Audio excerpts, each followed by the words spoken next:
with you. You are one of the most likable people on Capitol Hill, and in my experience in politics, and kudos to you. So as I've said before, I like you a lot, but I don't like the president's budget, and I'm going to outline that with respect, but probably some sharp criticism. So, but I appreciate your service to our country as a former staff person here on Capitol Hill, and now as in this very important job as the director of OMB. So welcome back to Capitol Hill, and thank you for your time this morning. I'm going to yield such time as I may consume for an opening statement. You just thought that was my opening statement. But so I'm not going to read my statement. I just want to talk to you. I want to talk to my colleagues. I want to talk to the American people. The president says, and I wholeheartedly agree with him, that budgets are more than just numbers on a ledger. They are a statement of values. They are a vision for this country. They are a set of policies. And so when he says, show me your budget, I'll show you your values, I agree. I just say it a little differently. Show me your budget, and I'll show you your beliefs. And I'm not going to question his motives or your motives about your beliefs and your values and the policies outlined in the budget. I'm simply going to say that there's not a clearer or starker contrast between the president's beliefs and the beliefs of at least the folks, Republicans, who serve with me on the Budget Committee. And so what the beliefs I'm talking about are the beliefs in the role of government in the lives of its citizens, the role of government in solving the problems of our country, beliefs in where we are, the conditions we're living in, and the cause and effect of the policies of this president over the last few years. And beliefs, quite frankly, in what the president thinks the American people think about the last 3 years and the policies and the outcomes and the current conditions that people are living with. The better way to say that is, if the president's going to double down on the last 3 years, I got to give him credit, and I mean this with all respect. He puts it on paper, and he continues to stay committed to his beliefs on the policies that he has advanced over the last 3 years. Now, I would say it's disconnected from the American people and their reality and their needs and their desire for a different direction. I think it's disconnected from the pain that they're feeling, especially when it comes to their pocketbook and the record inflation, the interest, the payments on their home, the payments on their car, the payments on the, we've got more consumer debt than we've ever had. We've got more credit card debt than we've ever had. People are taking more money out of their 401k than they ever have. I mean, it's a crisis. I know we all have a view of what's a crisis, and I hear a lot about the climate crisis from my Democrat colleagues. The folks in West Texas, and I grant you, I don't travel as much around the country as I do my own district. But my folks would say that the biggest crisis right now is the safety and security of their families because of the policies at the border and the flow of crime and criminals and drugs that threaten their neighborhoods, their families, and their friends and their fellow citizens. And they would say their pocketbook and the cost of living, the groceries, the gas, their quality of lives. And that's why I think the American people, when you look at the polls and approval, and I don't put a lot of stock in polls, but I think it's representative of our citizenry saying, we want something wholly different. So here's some things I've taken away from the beliefs. This budget suggests that the president and those who support the president believe that we should expand entitlements when we haven't even paid for the two most important, in my opinion, Social Security, Medicare. They're going to be insolvent, but we're creating more. We have more people trapped, in my opinion, on dependency in the government than we've ever had because we don't have real consideration for work-capable people going back to work who receive assistance. And so we expand Medicaid, for example. I say we, the president, without consideration for the kind of work requirements that he supported when he was senator. There's an expansion of Obamacare subsidies to people that are making $400,000, $500,000, even $600,000 because you all repeal basically the eligibility. And the studies showed during the IRA or during the temporary expansion of Obamacare that more than half the people on there were above the 400% poverty level. So you suggest, and the president suggests in the budget, that he's going to use somehow the IRA drug price control savings, which was $100 billion last time, it'd be expanded to $200 billion in savings, that you're going to use that somehow to shore up Medicare. Listen, we ought to work together to shore up Medicare, no question.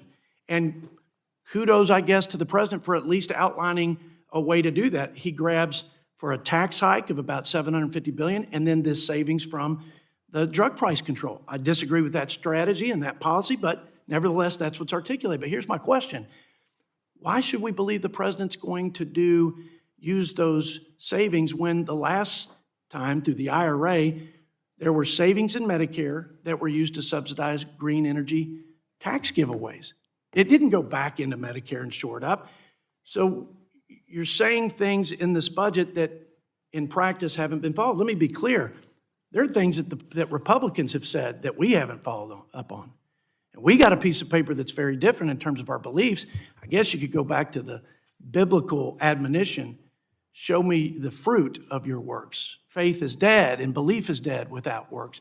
And let me tell you, there's as much deficiency on following through with our balanced budget as some of the criticisms I'm levying on you and the president. You understand? I'm trying to be an equal opportunity a criticizer. Now, our budget's different. We don't leave 16 trillion or 17 trillion or 18 trillion in debt. We take that off over the next 10 years to balance. Y'all raise taxes $5 trillion at a time when our economy's teetering on recession, where a lot of those taxes would be passed in higher expenses to people, the exacerbating inflation. We don't use taxes. We try to reinvest and reignite growth through tax reform and regulatory reform, trade. So there are two different worlds, two different belief systems. And what I think I would summarize to say in closing is my Democrat colleagues and this president believe in more government, in more spending, in more taxing as the answers to the problems that our country faces. And I think that very strongly that our belief system, articulated in our budget, suggests that we believe in less government, less spending, less taxes, more empowerment of the American people, more freedom for a better quality of life, for prosperity that will raise all boats, that will create the greatest anti-poverty program ever known to man, which is more jobs, more opportunities, higher paychecks, better quality of life and standard of living. Now, that's my perspective. I think those two worldviews, those two belief systems are as clear to the American people as you can get. And like I said, I respect that the president he's staying, not just staying with the horse that he's been riding on, he is galloping at a pace that we haven't seen yet, which I think will end in even greater disaster than what we've been experiencing. With that, I know I've gone over my time, but I'll let you have as much time as you may consume for the ranking member's opening comments. Thank you, Mr. Chairman. It's great to have you back here, Director Young. You know, it's common this time of year in this cycle to hear the question, are you better off than you were 4 years ago? Well, 4 years ago today, then President Trump was busy tweeting out crazy conspiracy theories about COVID-19. By the end of the month, 1.5 million Americans would lose their jobs. By the end of the following month, a record 20.5 million Americans would lose their jobs. Many American families were stuck inside, probably like my family. I was on Zoom in a little office in my house. my wife teaching her second grade class from our dining room on Zoom, and our daughter, a kindergartner at the time, in her kindergarten class, sitting at our kitchen table. Most American families were worried about keeping ends meet and, frankly, keeping their mental health. Well, let's look at where instead we are today. All of the jobs that were lost during COVID have been earned back and more. Unemployment has been below 4% for a record 25 consecutive months, the longest in more than a half century. In 2023, contrary to what we heard about supposedly teetering on recession, and despite the predictions of all the naysayers and doomsdayers, 2.5% economic growth, more than any other peer economy in the world. And inflation, it has cooled considerably. We are now almost at the Fed target, and as was confirmed yesterday, as projected, the Fed will cut rates by 75 basis points over the course of this year. It has gotten so good, Mr. Chairman, that the center-right economist out with this latest headline, America's pumped up economy. So when we consider the fact that this economy has come all the way back from the depths of where we were 4 years ago today, why in the world would we ever go back to where we were just 4 short years ago? Well, that is exactly where Republicans want to lead us. Just yesterday afternoon, and I appreciate the timing for this hearing today, the Republican Study Committee released its 2025 budget. Here's what they propose: cutting Social Security by $1.5 trillion, raising the retirement age, cuts promised to benefits for those who are currently paying into the system and near retirement age. Medicare, $1 trillion worth of cuts. It would end the Medicare guarantee and turn Medicare into a premium support system. Seniors would have to fend for themselves on the open market with nothing but a coupon to offset as much of the cost of the insurance as they could find. Medicaid, CHIP, and the Affordable Care Act cut by an additional $4.5 trillion. This is the Republican budget and what they plan to do if they were to gain full control here in Washington, D.C. So, Mr. Chairman, you're right. There is a stark and clear difference between the two visions. One is a vision that would take us back to the depths of where we were just 4 years ago. The other is a vision that has literally led the world in economic growth. I look forward to hearing more about the details of both of those visions today, and I look forward to your testimony here, Director Young. Thank you. I thank the gentleman, ranking member from Pennsylvania, and in the interest of time, if any other members have opening statements, I ask that you submit it for the record. We'll hold the record open to the end of the day to accommodate those members who may not yet have prepared written statements. Now, I'd like to recognize Director Young. Again, thanks for being with us today. The floor is yours. I yield 5 minutes. Thank you, Chairman Arrington, Ranking Member Boyle, members of the committee. I'm going to say something and mean it that some witnesses may not mean. It's a pleasure being here with you today. It's a little like coming home. I also want to thank the staff. As the chairman noted, I was a staffer in the House for the Appropriations Committee, and look at me in front of the Budget Committee, and I take anything bad about the Budget Committee I may have said back, but it was certainly before Chairman Arrington and Ranking Member Boyle were heads of this esteemed committee. You're right, today a lot of my remarks will be about contrast, where this president stands, and I'm proud to present his fourth budget, the fiscal year 2025 budget. From day one of this administration, President Biden has tackled challenges head-on while delivering long-lasting results.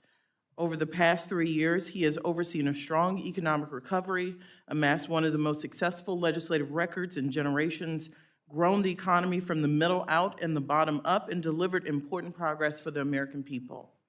Under the president's leadership, we've added about 15 million jobs. The unemployment rate has remained below 4% for over 2 years, a more than 50-year record, while inflation has fallen by 2/3. This administration has taken action to lower costs for working families on everything from prescription drug costs and health insurance premiums to everyday goods and services. And the president's top priority remains lowering costs for hardworking Americans.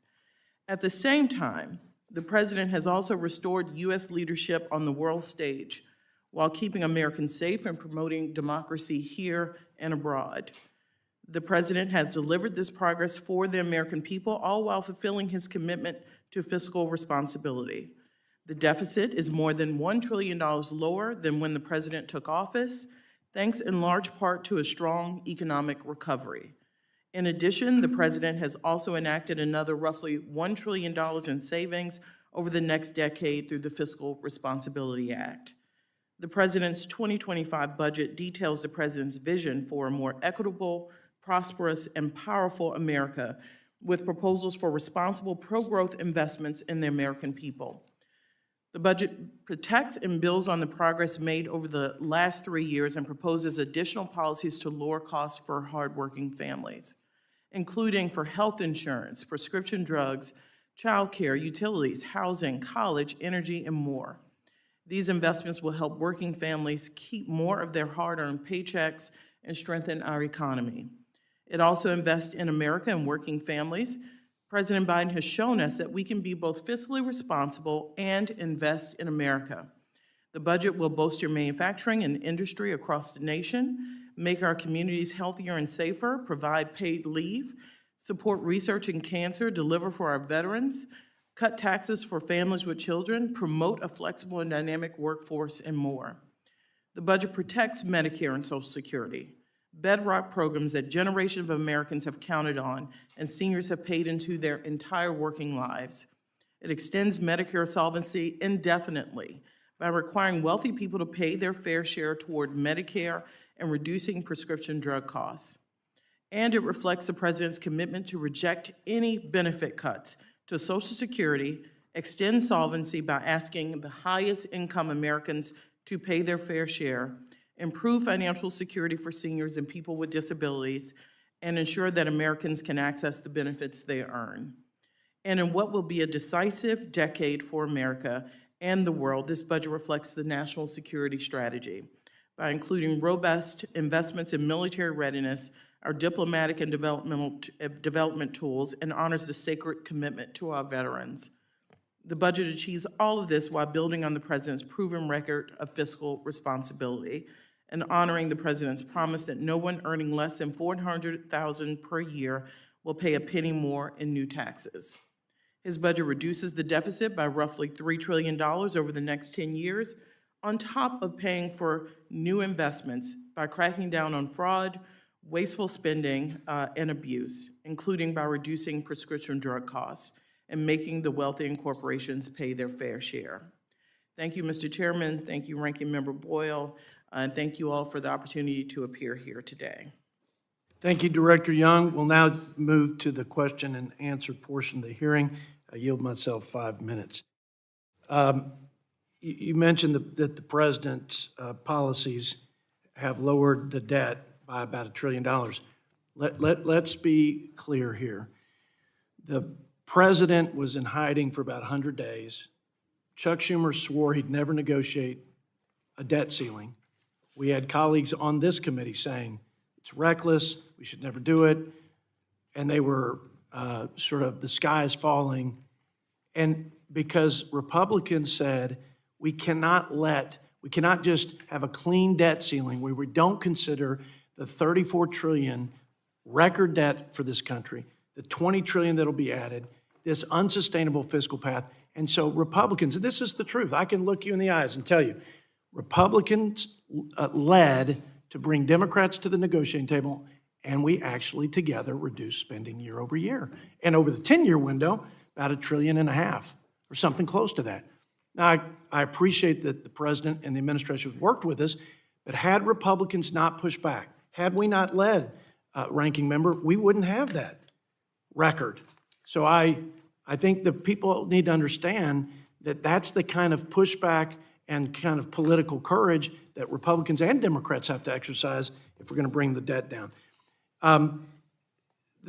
I don't believe that the president is fiscally responsible, but not because he says he is or doesn't say he is in speeches. It's because the last 3 years, we've seen $6+ trillion in new debt added to the national debt.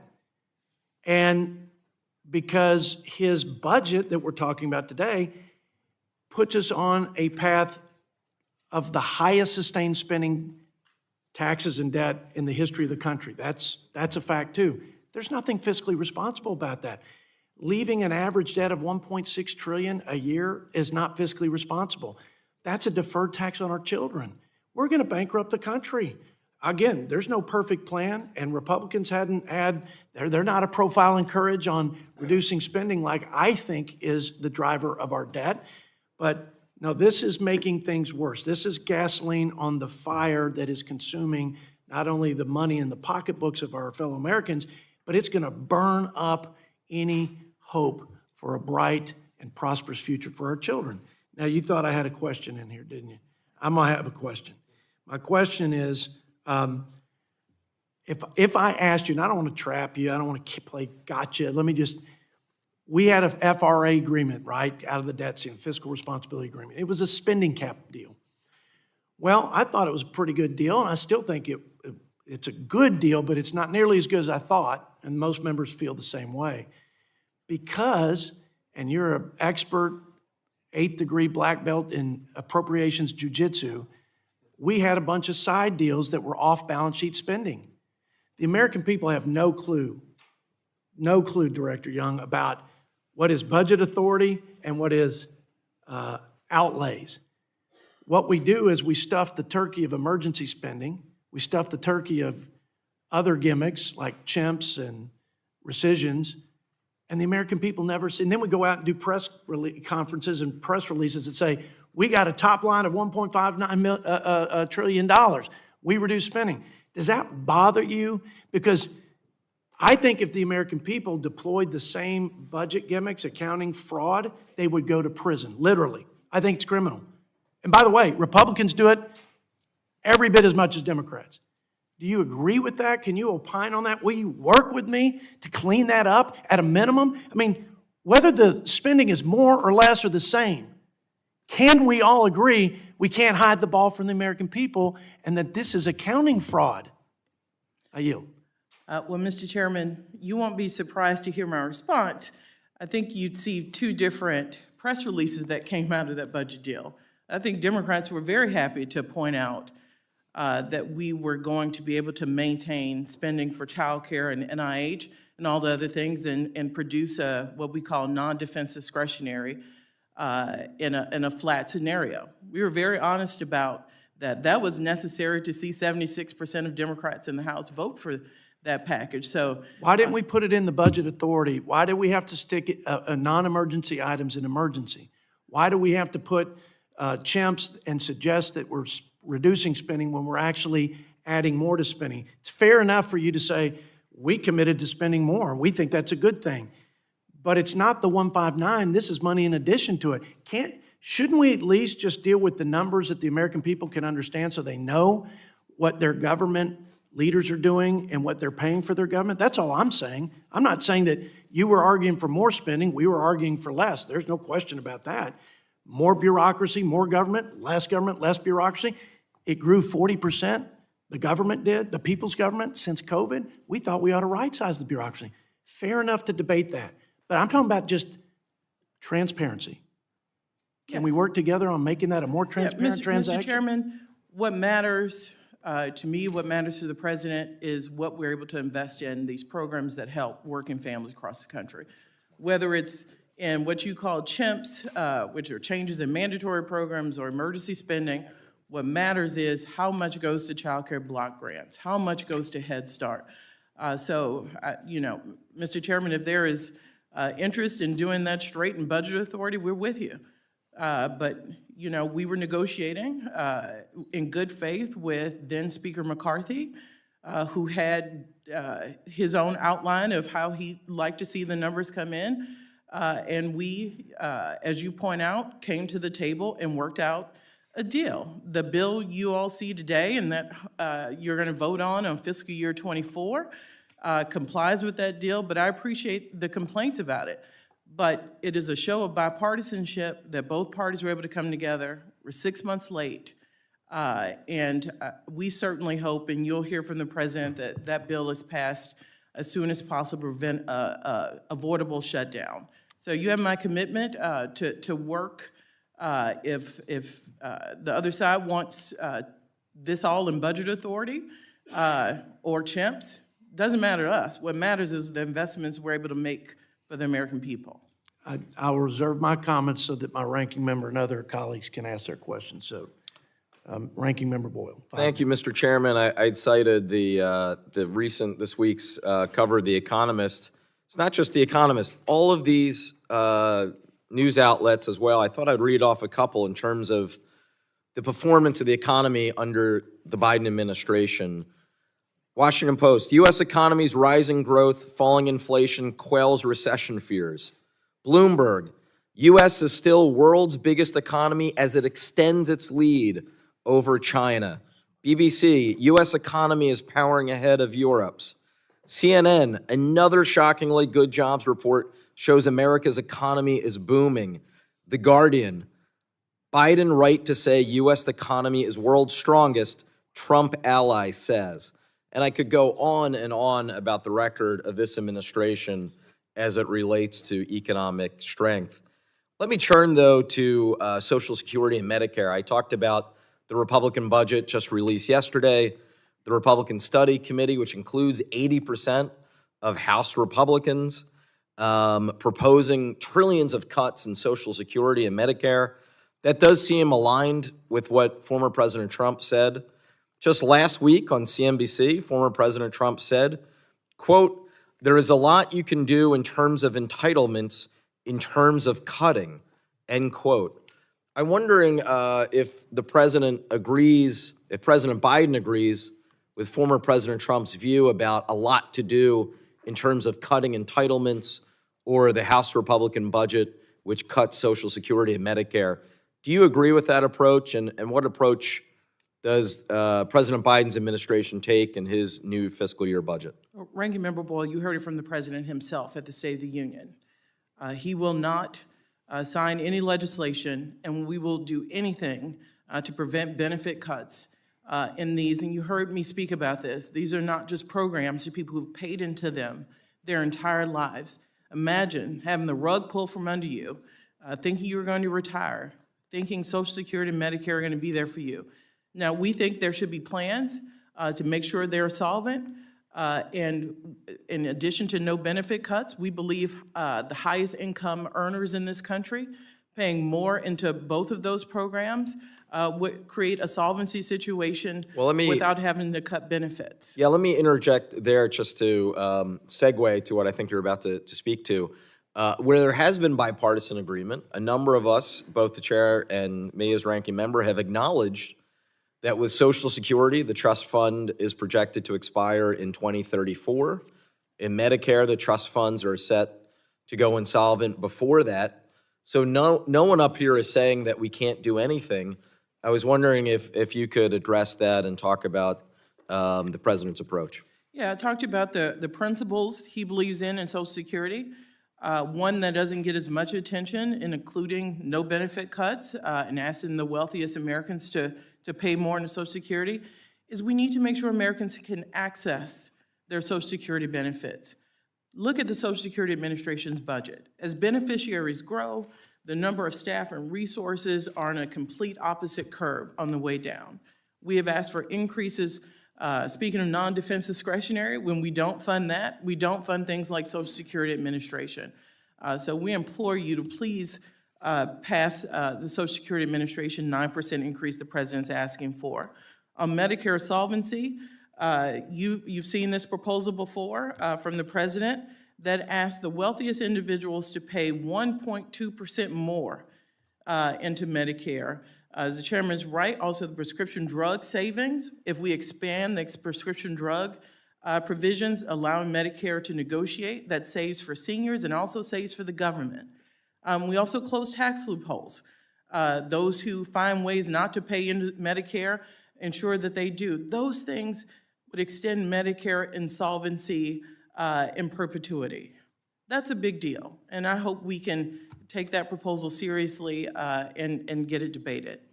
And I would remind folks that the ability, for the first time ever, for Medicare to negotiate down the cost of prescription drugs was thanks to the Inflation Reduction Act, which every single Republican member of the House and Senate voted against.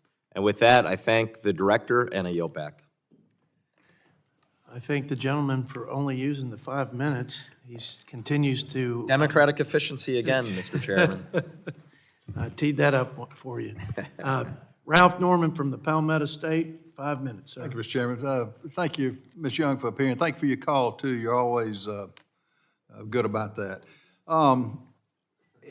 You know, as our chairman mentioned, the president has been in hiding. Now, he did come out of hiding at the, I don't call it State of the Union, I call it State of the Scream, where he pretty much screamed the whole time. He did read a teleprompter pretty well. But let me ask you this. How do you define pay your fair share? Define that for me. Thank you, Mr. Norman.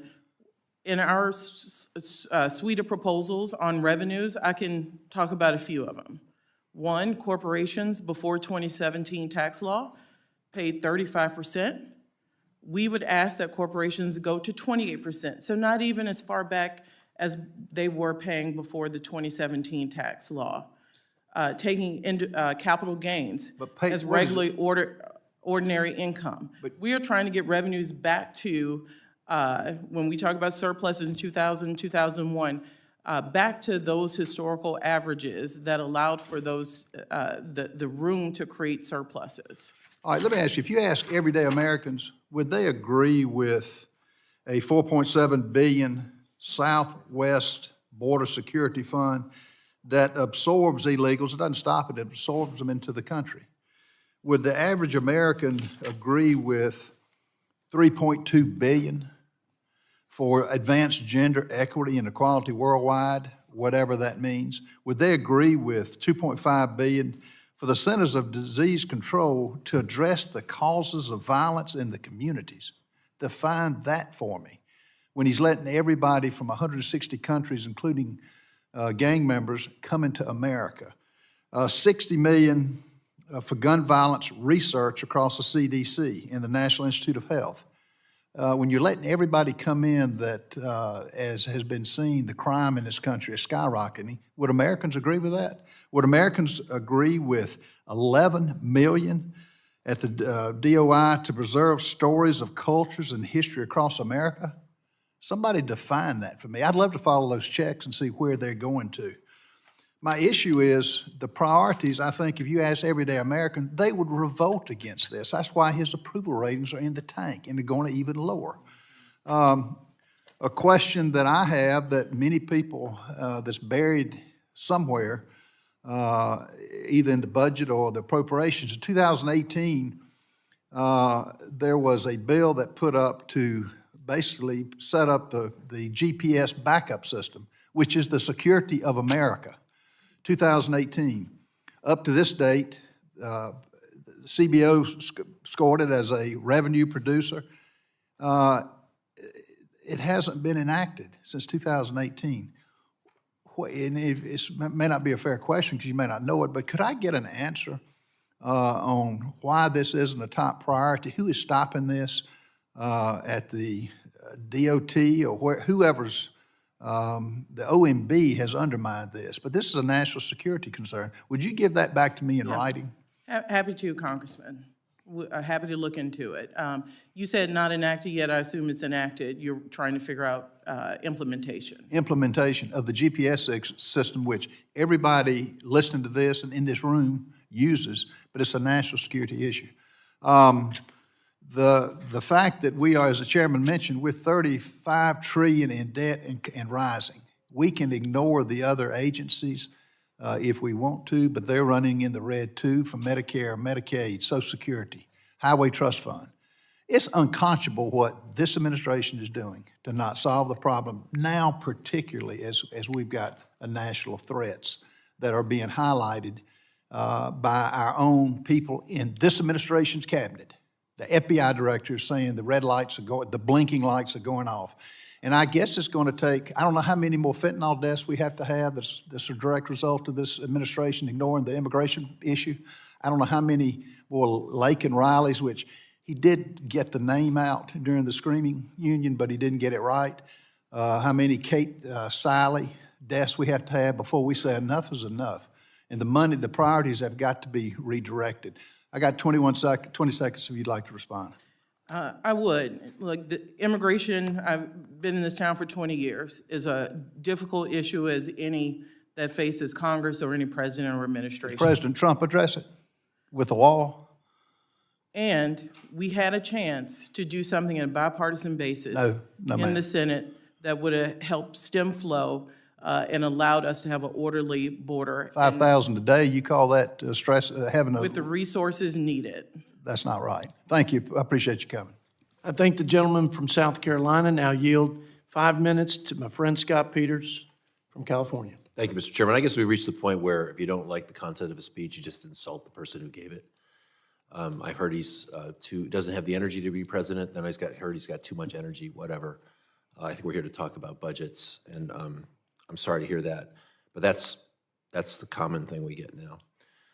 President Biden's proposal for fiscal year 2025 would lower the cost of childcare for families, make healthcare more accessible to all, and help realize our clean energy future while cutting the deficit by nearly $3 trillion. I don't agree with everything in it. I think the $400,000 tax floor is probably unrealistic. I'm concerned about the lack of appreciation for private investment in life sciences. We have the life sciences leadership in our country. We're about to spend $50 billion to bring back an industry and chips that we let go. And I'm concerned about undervaluing the public-private partnership that life sciences is in this country. But the president's budget outlines a vision for America that I share, and now we have to talk about appropriations to implement that. Just this week, Republicans threatened to shut down ICE, CBP, and other Homeland Security agencies for their own political gain. And the immigration system has been broken for far too long. And Democrats agreed we need more resources at the southern border. That's why President Biden proposed billions of dollars in new funding and led bipartisan negotiations with the Senate on a comprehensive border package. That would have proposed more than $20 billion for border security. We could have increased the number of Border Patrol agents and asylum officers. We could have deployed more scanners to prevent the flow of fentanyl through ports of entry. We could have streamlined the asylum process in a way that would have made adjudication faster and kept people out who didn't qualify, which is about 90% of folks. And the 5,000 limit was the point at which you would be required to shut the border, a mandatory shutdown, right? So it's not like when people complain about hundreds of thousands of people coming across, 5,000 was the point at which you had to do a mandatory shutdown. And we had a bipartisan agreement on that. Apparently, 22 to 25 Republican senators were willing to vote for it until Donald Trump came out and said he was against it because he wanted the problem for his campaign. Not to solve, he didn't want us to solve the problem, independently elected people. And in the Senate, people with 6-year terms, 2/3 of them aren't even up for re-election. The deal was supported by the National Border Patrol Council, but they would rather campaign about the problem than actually do anything about it. And I think it's quite appalling. Americans are tired of that political theater, and they want leaders who will make the choices needed to solve big problems. And I have proposed a very practical thing, which is bipartisan, to help a number of hard decisions on taxes and spending through a bipartisan fiscal commission, and everybody hates it. The AARP was here when we did the hearing on it. I've heard from all the groups that they don't want to do anything with Social Security. Even as we watch 10 years from now, we're looking at across the board cuts. They say don't touch Social Security. That's the wrong answer. And since then, Newt Gingrich and Grover Norquist have come out hard against it because they're afraid it will raise taxes. Well, I think we must be in the right place. I think we must be in the right place. But the point is that the politics here are as real as the numbers, that you need votes from both sides of the aisle to get this thing under control. I much prefer the values set out in the Biden administration's budget, but this process is not working, and personal insults won't solve it, by the way, either. I just do want to thank you, Director, for the work you did in this last budget, this last agreement that we'll vote on tomorrow on the South Bay International Wastewater Treatment Plant. It's a critical facility managed by the International Boundary Water Commission, and it's a threat to not just our communities, but to our Navy SEALs who train in the water. I had wonderful colleagues from across the political spectrum helping with that. We'll continue to work on that. We didn't get all the money we'll need, but we got all the money we needed to get started. And I think that's great. Director, I would just want to really thank you for your work. I'm proud to be part of a group of people on this Hill that are more concerned about getting things done and solving problems than yelling at the other side. And I'll continue to work with you to do that. Again, sorry I don't have a question for you, but I do want to thank you. That's okay. And Congressman, I want to say that this budget also supports that critical project. We are sending SEALs somewhere else to train because the water is so dangerous to swim in. But I'm hoping we can find a way to get this done before even the fiscal year 25 process. Well, bouncing from one friend from California to another, Tom McClintock, 5 minutes. Well, thank you. Madam Director, as I listen to you and my Democratic colleagues, I just wonder if you're ever going to learn that you cannot spin the economy. Everybody knows in their own lives how they're doing, and if you try to spin them, you just end up looking foolish and out of touch. The fact is, the day that Donald Trump left office, gasoline cost $2.39 a gallon. Inflation was 1.4%. A 30-year mortgage cost 1.9%. The jobs you boast of bringing back are largely part-time jobs that are being taken largely by foreign immigrants and not Americans. By flooding the market with cheap, illegal labor, you're killing the wages of American working families. 18% inflation since you took office. That means a retirement fund on Inauguration Day of $100,000 now only buys $82,000 of goods. That's the price of all of the free money that you handed out. You've deliberately allowed more than 6 million illegal aliens into the country in the last 3 years. That's a population larger than the entire state of Missouri, which is sapping billions of dollars from public schools, public hospitals, public housing, law enforcement, homeless shelters, food banks. It's driving up housing prices, and it's suppressing working families' wages. And the one thing I do agree with the ranking member on is the most important question that Americans are going to be asking of themselves is simply this: are you better off today than you were 4 years ago? So please don't sit here and try and gaslight us. You're not fooling anybody except yourself. Now, you produced a budget with nearly $5 trillion in new tax increases over the next 10 years. Now, you divide that by the number of households in America, that's roughly $40,000 from the average earnings of every family in this country. Now, I know you'll say, well, those are, don't worry, those are mainly corporate taxes that we paid for by wealthy corporations. Families don't need to be concerned. But corporations don't pay corporate taxes. There are only 3 possible ways that a corporate tax can be paid. It's paid by employees through lower wages, it's paid by consumers through higher prices, and it's paid by investors through lower earnings. That's your 401k. I don't know of any other way a corporate tax can be paid. Do you?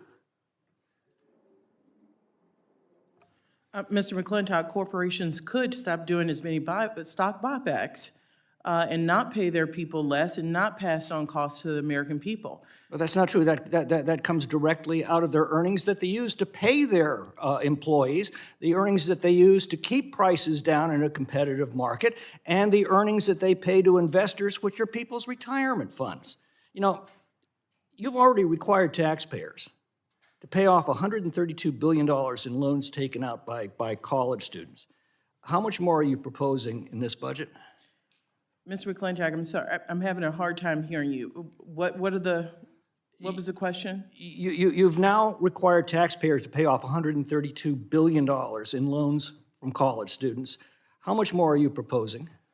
Mr. McClintock, the president has been unapologetic in saying that we need to do whatever we can to reduce the burden that student loans have had for students who That's have clear, but many I of them think he paid should be 20 or very 30 years. apologetic in this respect. You take two young people.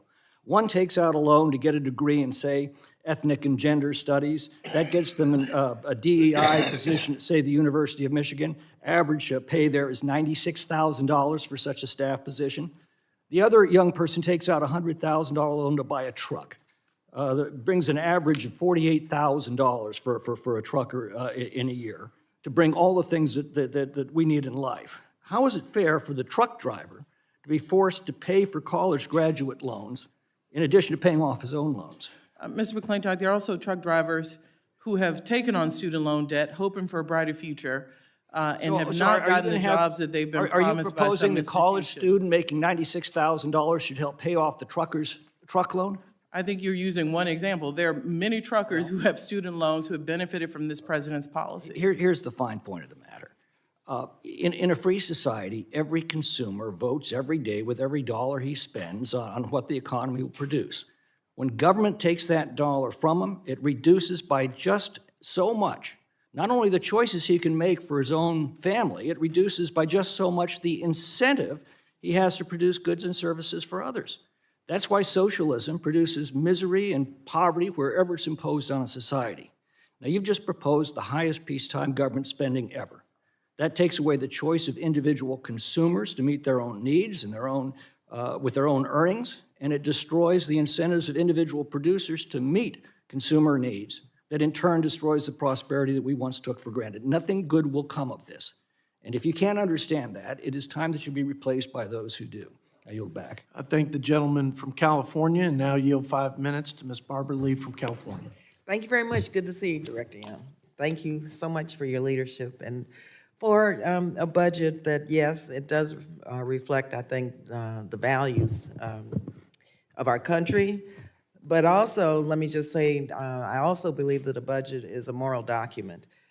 And Director Young, I think it's fundamentally wrong to allow the size of the defense budget to increase, even though the Pentagon recently failed, I believe it was its sixth audit in a row. And the president's budget requests now $184.5 billion more for defense than non-defense programs. And so I guess just speaking about the morality of this, how in the world do we allow this to happen? And why should we have confidence that the Pentagon will spend taxpayer dollars responsibly when they can't even pass an audit, rather 6 audits? And then secondly, where could we spend and how could we spend the $184.5 billion to support programs that would protect the middle class and keep people out of poverty? And I know that there are programs that are consistently underfunded because of defense spending increases. And so I don't understand how the department can make this kind of a commitment when they can't even pass not just 1 clean audit, but 6 audits. How do we allow that to happen, Director Young? And I mean, we penalize taxpayers for scamming the system and for cheating on their taxes. Something is fundamentally wrong. Thank you, Congresswoman. Look, the budget we put forth for non-defense and defense comply with the Fiscal Responsibility Act. Many of the members here support it. This president, from day one, has been committed to upholding our nation's sacred obligation to protect and equip and prepare our service members. I appreciate the concerns on audits. I share those, and defense and all of our agencies we expect to be good stewards, but we believe that this budget is not only complies with the FRA deal, but also meets the needs of our troops. We're in a complicated world, as you see, but we also believe in diplomacy. I know the subcommittee that you're ranking member on, and we believe we put a balanced approach between our military and our diplomatic presence in the budget we put forward. Okay, Director, Young, that's fine, but I still want to know how an agency, a department can get away with failing 6 audits and still get an increase in their budget. And believe you me, when I talk about defense spending, I'm talking about, and I know where a lot of the waste, fraud, and abuse is with the weapons and arms dealers. It's not with our troops, and I fully support making sure that our troops are taken care of, that we're ready, our readiness is where it should be. But I, for the life of me, can't understand why taxpayers spend hard-earned dollars now or ask for an increase when the defense budget continues to get scammed. Failing 6 audits, it's unacceptable. That is unacceptable, but as you pointed out, and I pointed out, the mission of the department means that we have to put forward a budget that is aligned with our national security strategy, which means we have to provide the funds to update our equipment and provide for our service members. A lot of this budget is also a pay increase for military personnel, and we have to remain prepared and on a footing given the complexities around the world. I understand that. Okay, so how is the Pentagon penalized? What triggers, if you fail 6 audits, how do you recoup that those investments, taxpayer dollars? And then what penalties? I mean, ordinary folks get penalized for wrongdoing, for not living by the rules. Part of the Pentagon's issue on audits, and I want to make clear, failing an audit from this standpoint does not mean the Pentagon doesn't know where most of their money is being spent. One, they need to get their real estate and knowledge of what they own and how to cost that out. That is a big driver to their audit situation. We are committed to working with them, just as we work with other agencies who have management and budget challenges, and we've got to get this right. You're absolutely correct. But they flunked 6 audits, and the president's asking for a $187 billion increase. You would think that until they got it right, we would at least ensure that all of our national security needs are met, but not give them an increase, because they're going to continue to flunk. They'll be flunking a 7th audit if, in fact, they're not penalized and they don't get this under control. And I think the taxpayer deserves to know why in the world aren't they being penalized if they're flunking audits rather than getting an increase. Something's fundamentally morally wrong with that. Mr. Gentlelady Chairman. makes a good point. Her time's expired. We're going to now go to Mr. Grothman from Wisconsin for 5 minutes. Thank you. That was a good point. There are a lot of things in this budget I wonder about, but I'm going to start with the Earned Income Tax Credit. The GAO has found in the past that the EITC has an improper payment rate of 31.6%. Could you comment on that? And do you think when we have such a high improper payment rate, now would be the time to bring more people into this program?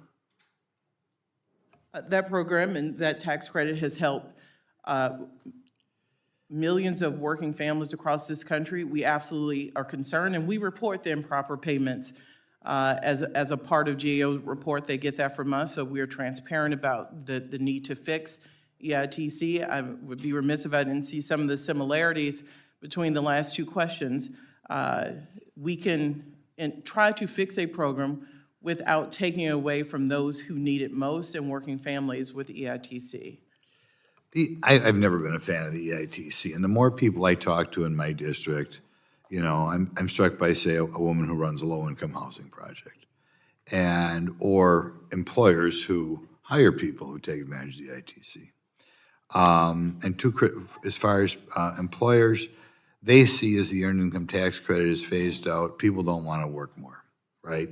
I think the EITC, depending upon the family size, somewhere between $16,000 and $20,000, it kind of discourages work, right? Because they begin to take it away.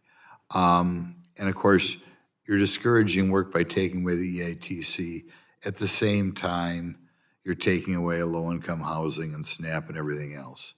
Are you aware of the fact that these programs discourage work and that employers, particularly when you're employing people in that $10 to $15 an hour range, it's common for them to recite stories of either employees who don't want to work more or don't want raises because it'll take away their government benefits. Mr. Rothman, you and I had a similar exchange last year. I think with EITC and child tax credit, we have not seen data that supports that. We've actually seen the opposite on the research I've seen on child tax credit, for example.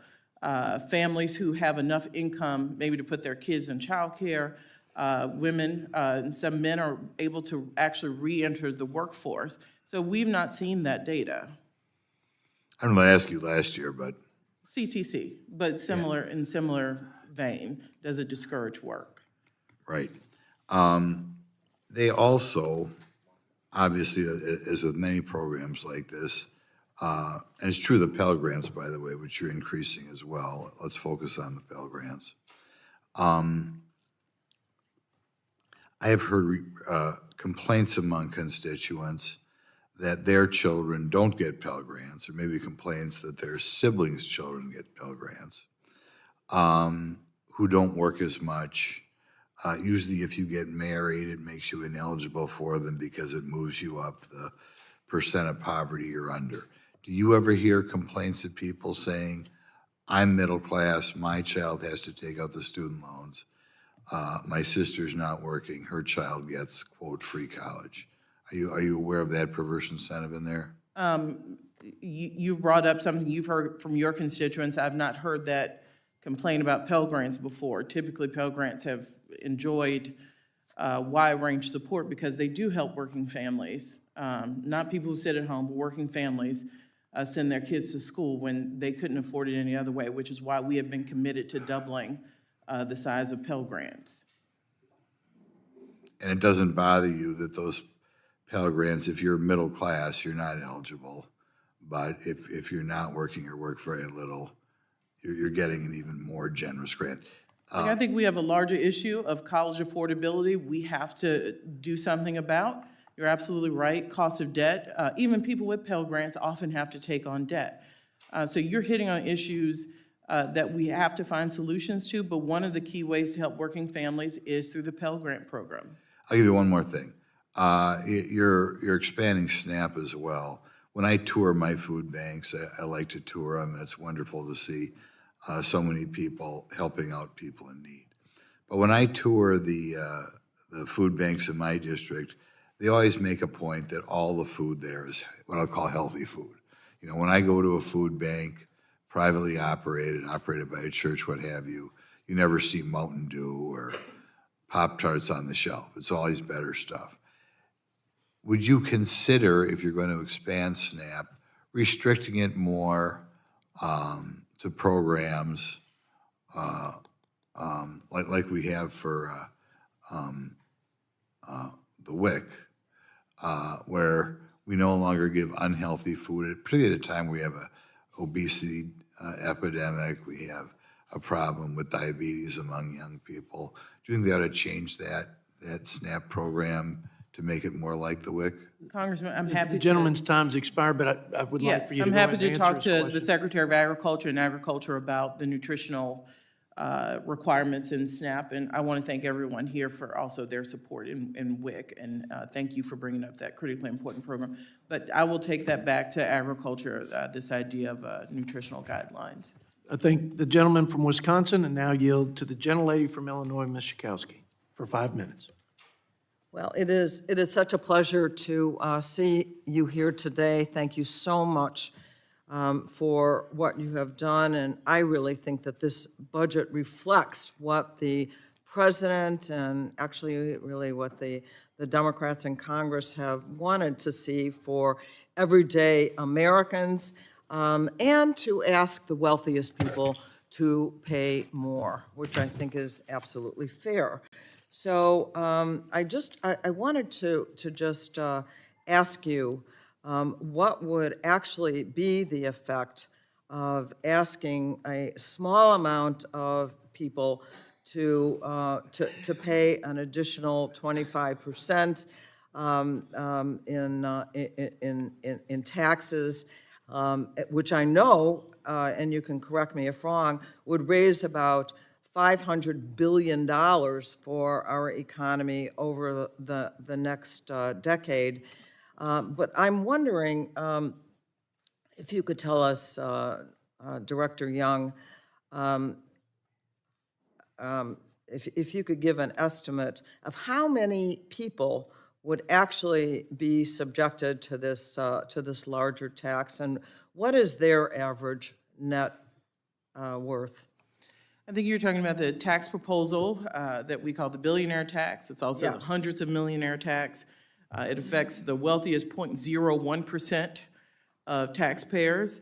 It hits the top 1% billionaires and hundreds of millionaires. It raises $500 billion, even though this is a small population. So that speaks to the wealth in this population. That speaks to the ability for them to use the tax system in ways that are not available to working families, most of whom work, get a paycheck, get taxed a certain rate, and have no idea of and cannot avail themselves of the same loopholes that this top 1% can. So we think it's common sense.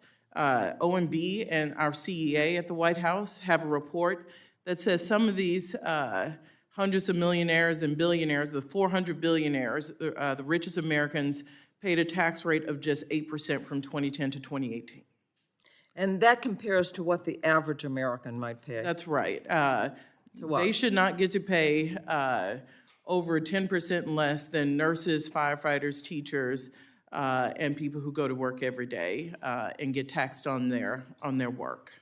Well, I certainly think most Americans think that, but most Americans also think that what is in this budget is really going to help them, and isn't that what we're really supposed to be about?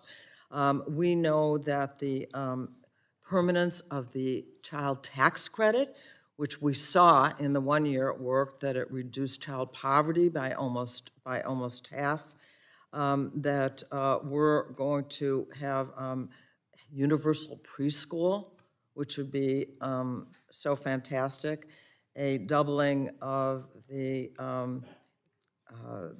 Pell Grant, which would help so many people that would go to college. We're going to see a lowering of the cost of health care for most Americans.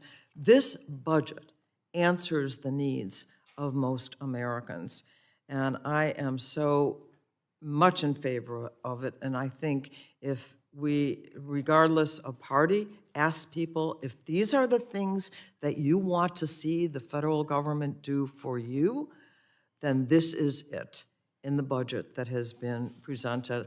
I'm just wondering if there's anything else you wanted to add. Look, as a parent of a 2.5-year-old who we thankfully live in a place with near universal pre-K 3 or 4, the path that is highly researched, it sets a child on, all Americans should have access to that. What about child and family leave, too? I mean, the family leave. I mean, it's just common sense. One shouldn't have to choose. Think about hourly workers. Jobs threatened if they take time off. You shouldn't have to choose between being there for your family, whether that be due to an illness, to a child being born, and worry about losing your job. So it is about how we view ourselves as Americans and what should be available to people and what is treated as a right for people. It is also investments in what we believe create economic growth. This isn't just about spending and taxes.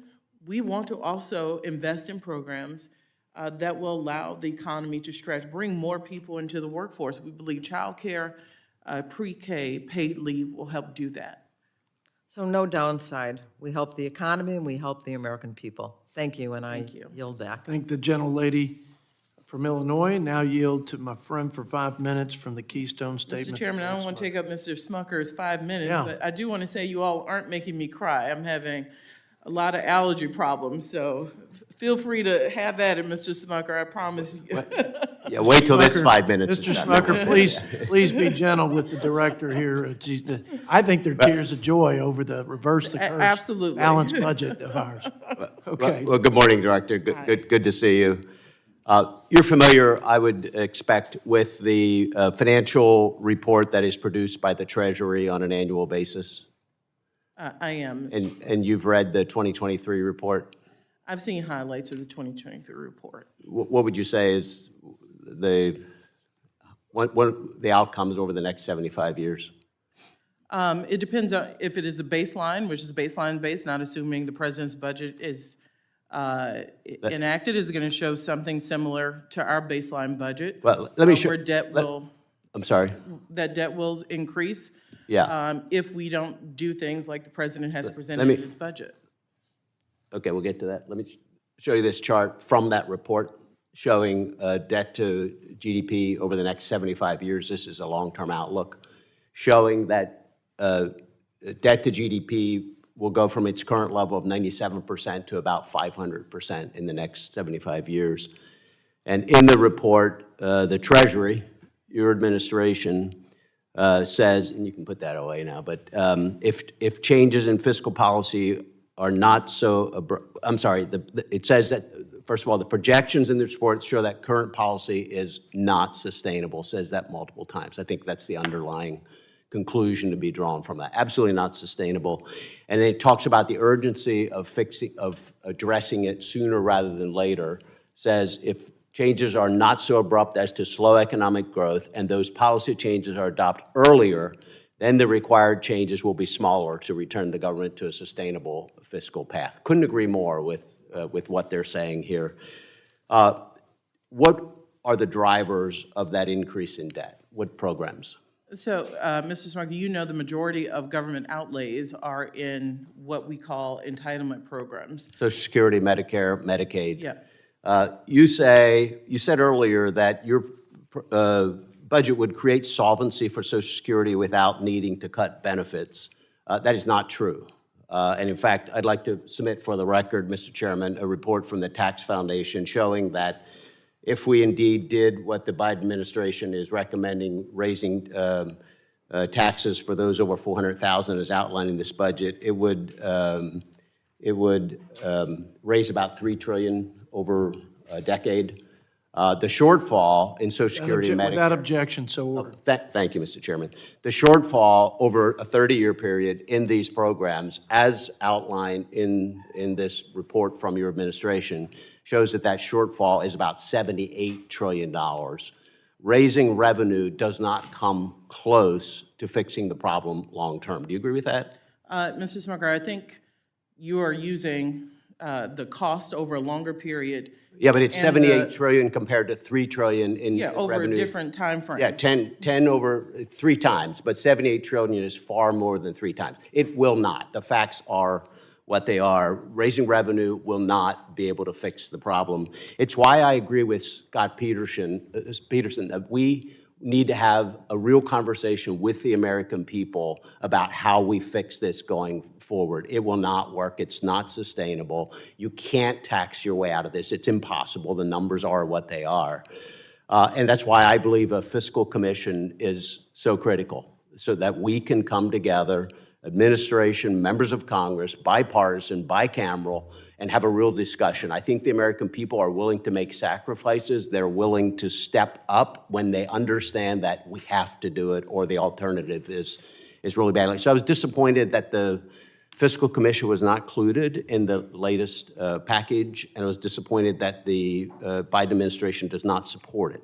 And I'd like to hear from you why that may be and whether there would ever be a time when the Biden administration would support this kind of discussion that we need to have. Mr. Smucker, probably for different reasons. The Biden administration has issues. The Republican leadership also have shown issues with the fiscal commission of the nature that came out of committee, probably for different reasons than we do. Our concern lies exactly your line of questioning. The one thing on the table would be benefit cuts, not some of the tax proposals that we've talked to here, not asking high-income owners. It would be borne on the backs of those who paid into the system and rely on this program to retire in peace. But your administration produced a report that says this is not sustainable over a long period of time. We do believe that taxing high-income earners would add to the solvency. It does not make it solvent, not true. I hope we can continue to have the discussion, and I hope we can get to the point where the American people have a better understanding of the situation that we're in. What you're saying today does not add to that, and I think, I hope that we can get to a point where we can have a real conversation about this, and I think, again, a fiscal commission would be a really great way to do that. Thank you. I thank the gentleman for his leadership on the bipartisan path mechanism and for addressing the solvency and the long-term unfunded liability. I'm only speaking because you mentioned the leadership, the Republican leadership. Our speaker supports this.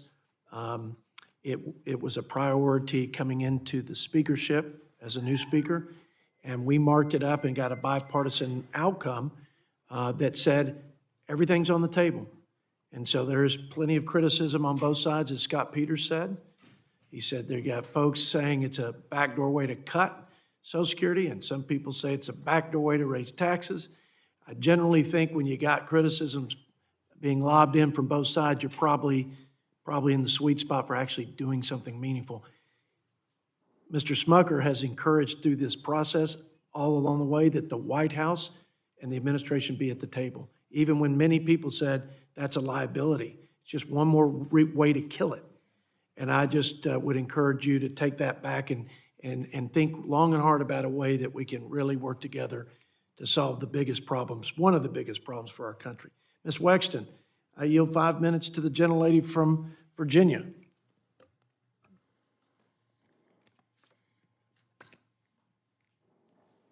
Thank you, Mr. Chairman.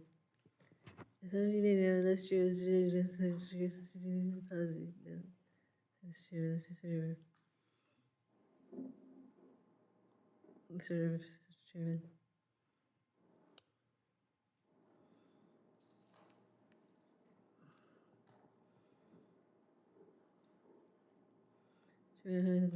Technical difficulties, I'm afraid. Can you back to me? Can you come back to me? Finish me, please. Yes, I'm going to come back to the gentlelady from Virginia and let her gather her notes. And I'm going to yield to the gentleman from, who should I pick on? Oh, we'll let the Hoosier State champion over here, Rudy Yakum, with 5 minutes. Thank you, Mr. Chairman. Director Young, is the southern border secure? We absolutely need more resources and authorities. And let me just show you a chart of southern border crossings to the first 37 months of the last 6 presidential terms. Can you tell me which one of these lines represents the Biden administration?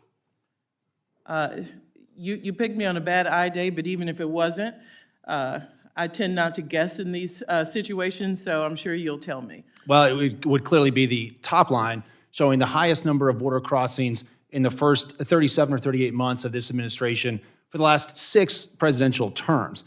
You know, you talk about needing more resources. The House Republicans, the very second bill that we passed was H.R. 2, and the Senate has done absolutely nothing about that. This southern border crisis is a crisis of President Biden's own making. He created this crisis with a stroke of the pen. He can fix it with a stroke of the pen. And Mr. Chairman, I'd ask unanimous consent to submit into the record, a list of 64 executive actions that have been taken by the Biden administration to create this border crisis, all of which they refuse to take to overturn their own executive actions, which would fix the southern border. Instead of acknowledging the crisis at the border, the playbook has been to cast blame on others and downplay it. It's the same playbook that we've seen with inflation when we were told it would only be temporary or transitory. But Americans still feel the pain inflicted by Bidenomics wherever they turn. Director Young, I've got another chart to show you. Similar to the last chart, this one is the cumulative inflation for all items through the first 38 months of the last 6 presidential terms. Can you tell me which one of those lines would you believe would be the Biden administration's inflation? Again, Mr. Yakum, I'm sure you'll tell me. Do you have a guess? I don't guess. You don't guess? Not usually. Well, it would be no surprise to anyone in the audience or anyone listening at home that the top line showing the highest inflation for the last 6 first presidential terms is indeed the Biden administration. I think it's fair to contrast that with House Republican budget framework, which proposes no new taxes and actually balances the budget over the course of the next 10 years. Director Young, what will adding an additional $18.2 trillion to the national debt, a 50% increase over where we are today in terms of national debt, what do you believe that will do to inflation, which again is your budget proposal, the president's budget proposal? Mr. Yakima, I would ask you to please look at our budget proposals. That's why we are asking the top 1% to not only pay for things like childcare and paid leave, but also reduce our deficit by $3.2 trillion and stabilize debt. How do at you get to the 160% $3.2 of trillion GDP. reduction? Where does that I number think you're come asking me to comment on baseline. We're here to talk about the president's budget and his policies and how they put us on a better fiscal path. So the CBO said prior to the Fiscal Responsibility Act last year that we were going to add an additional $20.3 trillion to the debt by 2033. They revised that after the Republican-led FRA down to $18.9 trillion, but yet your budget still calls for an additional $18.2 trillion of debt, and that is with $5 trillion of tax increases. So I'm a little bit confused on how the Biden administration is saying that they saved $3 trillion when on the current baseline, as you say, it is $18.9 trillion, but again, you're proposing $18.2 trillion of additional debt on top of $5 trillion of tax increases. As someone who helped negotiate the FRA, which I've heard a lot of indications we were dragged to the table and didn't see their child for a very long time doing that, this president supported where we ended up. We never believed the debt ceiling should be used as a political tool, which would have jeopardized 8 million jobs. But we did this deal, we signed this deal, and this president worked in a bipartisan way, and Democrats voted for it in a bipartisan way to save $1 trillion over the next decade. Director Young, yesterday the president said, and I quote, "Wages are up more than prices. Inflation is down dramatically." Is that true? That is true. Inflation has moderated 2/3. So I have another chart to show you, and this is the first 37 months of the president's term. One of those is inflation, and the other one is real wage growth. Which one do you think would be inflation? You ever thought about labeling these lines? Well, it's- Again, I'm sure you'll tell us. Well, again, it is the highest, as the top line on there is inflation. Inflation continues to grow at a pace that is faster than real wage growth. So these numbers are pulled from your own federal agencies, the Bureau of Labor and Statistics. Who's right and who's wrong here? The President of the United States or his agency, the Bureau of Labor and Mr. Statistics? Yakima, if you're worried about lowering costs for the American people, which we are, we give you a lot of proposals here that help families with child care costs, that help families with health care costs, that help families with energy The costs. president's own words are in conflict with his own agency. So all I want to know is who's right here? The President of the United States or the federal agency that reports to I'll him? let the I get we gentlelady don't want to answer give the the president question. credit, but inflation has come down 2/3. There's more work to do, and that's why we have the proposals in the budget. I thank the Thank you. Thank gentleman. you, Mr. Chairman. I yield back. I thank the gentleman from Indiana. As I yield 5 minutes to Ms. Wexton, my colleague and friend from Virginia, let me say, she's battling a health condition. We all know that. And there are some limitations, but she is fighting through that. And I'm inspired by her. There are people that make committee meetings. They don't make committee meetings. We're all busy people. She shows up. She shows up every time we have committee hearings, and she represents her people. And man, God bless her. And the people she's representing are getting a hell of a deal with her. And so, thank you. Ms. Wexton, the floor is yours. I yield 5 minutes. Mr. Chairman. As some of you may know, last year I was diagnosed with progressive supranuclear palsy, or PSP, a kind of Parkinson's on steroids, which impacts my ability to speak. I use an assistive application so you can easily understand me. I want to thank Chair Arrington, Ranking Member Boyle, and all the members of the committee for allowing me to do so today. Director Young, it's good to see you again. Thank you for being with us today. As you know, investments in child care and pre-kindergarten education are critically important to grow our economy, bolster kids' development, and ensure that families have the support they need to thrive. It is estimated that the U.S. economy loses $122 billion a year due to child care challenges. Reliable child care helps parents re-enter or stay in the workforce, which can generate an additional $94,000 in lifetime earnings for mothers. We must bring down the costs of child care, which in my district costs many families more than public college tuition, and ensure our kids are set up for lifelong success. I have been proud to advocate for policies to bring down the price of child care and address the severe early childhood educator shortage in the United States, including securing funding for a program in my district to expand the number of early childhood educators. I was glad to see the major child care and pre-kindergarten investments President Biden proposed in the budget, including creating a historic program to guarantee child care for millions of low and middle-income families. I have a three-part question for you about President Biden's proposed plan. First, how will this program work? Second, what would the monthly cost of child care be for most families under the president's plan? And third, what impact do you expect this will have on women in the workforce and on the overall economy? Thank you, and to echo the chairman, thank you for being an inspiration to me. I touched on preschool a little with Congresswoman Schakowsky, but we believe, and the Biden budget reinforces that preschool should be free and would be free for all families, and most families would pay no more than $10 a day for child care. As someone who relies on child care and on daycare every day, I wouldn't have this job if it wasn't for child care and the ability to take my child somewhere. So we believe through research, I have personal experience that suggests women would be able to re-enter the workforce at larger numbers if we gave them affordable, quality child care. And too many families have to leave their children in places where, frankly, they don't feel comfortable doing so, but they have little other choice.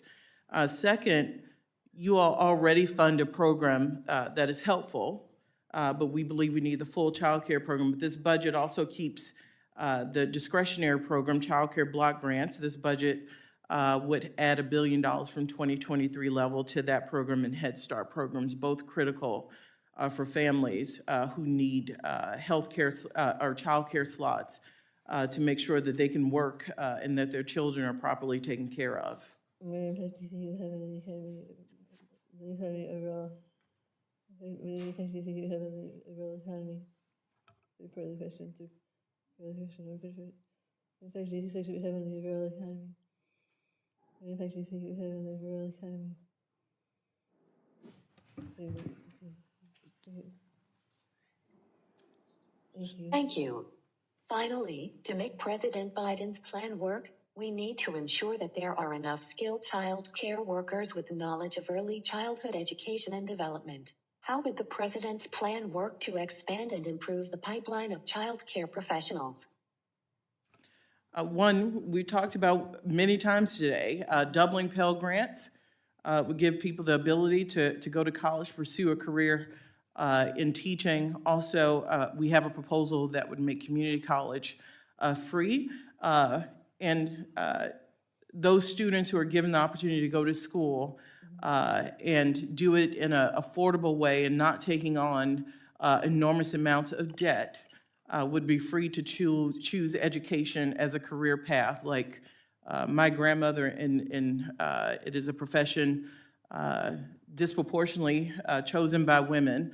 And we believe one of the ways to make sure people continue to choose that noble profession is to make sure college is affordable, and we have proposals to do that. I think the gentlelady, her time has expired. Again, for her steadfast commitment to this committee, to her constituents and our great country, we are just all better off and well-served. Ben Klein from Virginia, yield 5 minutes to you, sir. Thank you, Mr. Chairman. I want to also echo your comments about our friend, the gentlelady from Virginia. You are blessed, Mr. Chairman. You have 4 Virginians on this committee, and 2 on each side. And so we bring with us a wealth of knowledge, and the gentlelady and I work together at the state level and work together on appropriations and now work together on the Budget Committee. So there are lots of areas where we can agree and seek the betterment for the people of this country. So Director Young, thank you very much for being here, and as a former Appropriations Director, want to thank you for your service on that committee as well.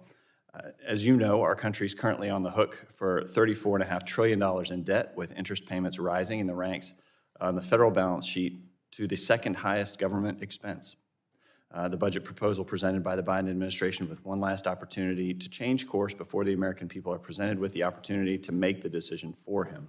Instead, the president has decided to double down on the same unsustainable tax and spend policies that brought us to this point, proposing a plan that would further subject American families and producers to the so-called transitory inflationary pressures, while increasing our national debt to $52 trillion, $52.7 trillion by 2034. With the past as prologue, we can look to the president's record over the past 3 years and see the bleak trajectory that Biden proposals would take our nation. Among the many troublesome policy proposals within this budget includes $4.9 trillion in new taxes on American families and producers. This would only serve to slow our economy and put increased price pressures on families, but it would also give the Keynesians more license to spend beyond their means. Perhaps one of the most incredulous tax proposals of the lot is this so-called minimum tax on assets and unrealized gains that would turn the IRS into a glorified property assessor. Director Young, I don't know of a single country that has this sort of a tax. Do you? Mr. Klein, this tax, as you pointed out, would go after unrealized gains. I would point out that those gains, often not treated like income, can be taken to a bank, used as collateral, and millions of dollars received as loans against it. So if it's good enough to use as that kind of collateral, shouldn't it be taxed like income? Okay. If such a tax were created, what would stop the government from expanding it in the future to apply to middle-class families in order to supplement its spending habits?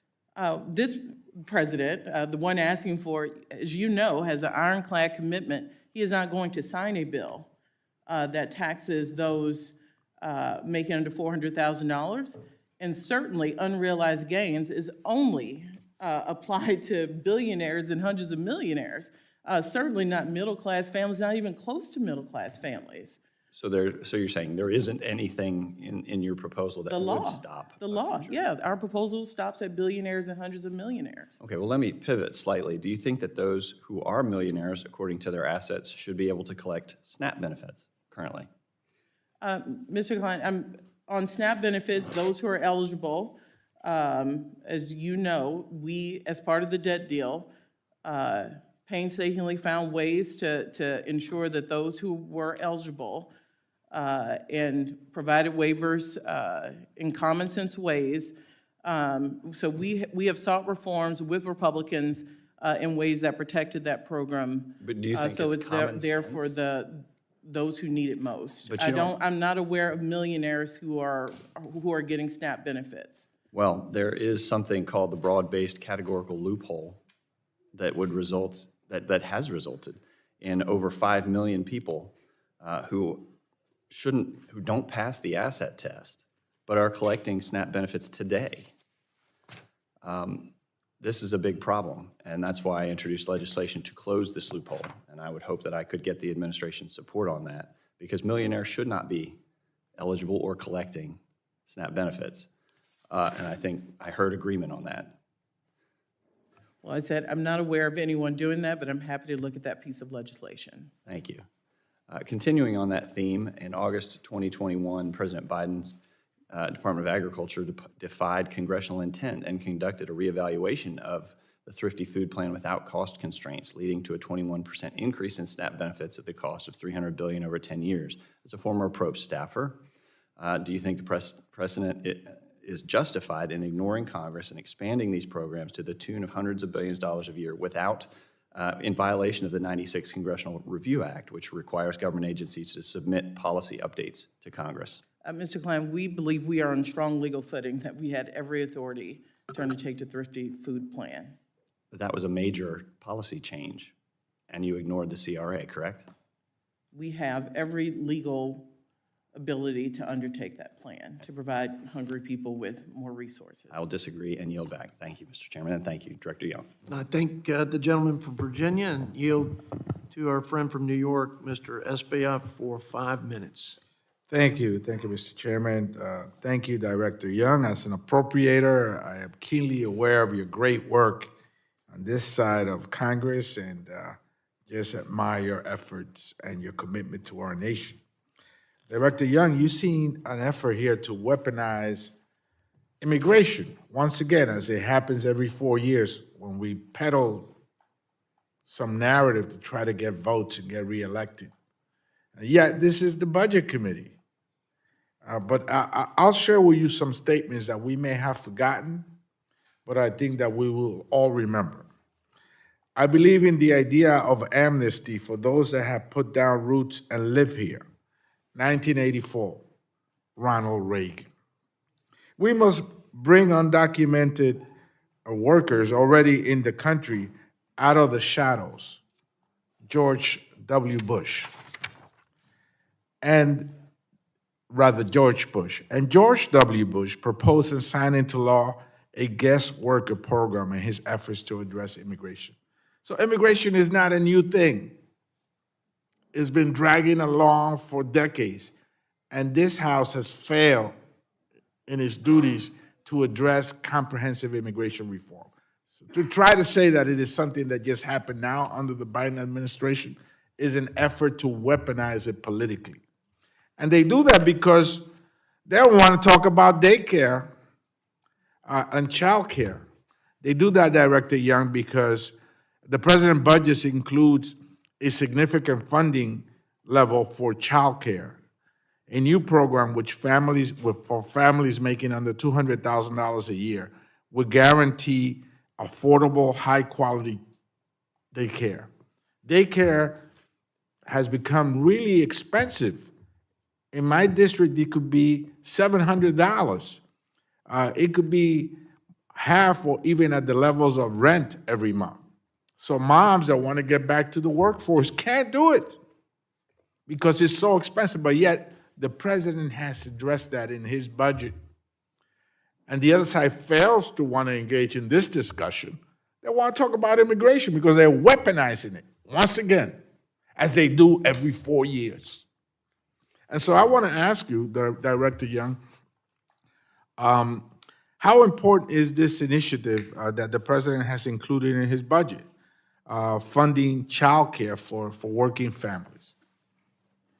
If anyone has sent a child to child care in the last 10 years, I'm in the middle of it now. It is unaffordable. I don't have the words to quite outdo unaffordable, but if I had, I would use that. And we have a proposal that says some families wouldn't pay more than $10 a day for affordable, quality child care. In addition, on the Appropriations Committee you serve and Mr. Klein serve, there is a bipartisan program, the Child Grant Block Program, Head Start, which I know retains bipartisan support, would see $1 billion increase. But to really affect the affordability crisis, we have to do something like the president's mandatory proposal so that families are not burdened, frankly, with childcare and left with decisions where they have to leave their children in places that are not of quality and that they cannot enter the workforce because of those decisions. Another issue that they don't want to talk about and they want to weaponize immigration, Director Young, is included in this budget, and that's parity for Head Start staff and teachers. So important for Head Start, the longest surviving program since the 60s, and it literally gives kids a head start. So talk to me about pay parity. How important is that? Well, we can't recruit the teachers we need for Head Start because of pay constraints. They're often not paid what a teacher could get going to a public kindergarten, and we want quality teachers who have the certifications in Head Start as we do in public school. So we need to ensure that we have the funding necessary to recruit quality certified teachers to teach our kids, to give them a head start But if we don't get funding to cover the salaries, we're gonna lose slots. So we have to make sure we fund this teacher proposal, as well as provide enough to keep the slots. Head Start's only covering about 650,000 kids now. It used to be much higher than that. And I'm very worried that we don't keep up and will continue to lose slots in that very critical program in communities like the one I'm from. Thank you. I yield back, Mr. Chairman. Thank the gentleman from New York, and now yield to my friend from Virginia, Mr. Bob Good, for 5 minutes. Thank you, Mr. Chairman. Thank you, Director Young, for being back with us. You know, it's astonishing that the President's most recent projected proposed budget actually increases over last year's record largest proposed budget ever. This new budget proposes some $4 trillion more in spending, some $5 trillion more in taxes on the American people. Now, last time you were with us, you had a little trouble with this question. I assume that you won't have trouble today. The national debt is how much now? As you know, the national debt is about $34 trillion. How quickly are we acquiring another trillion now?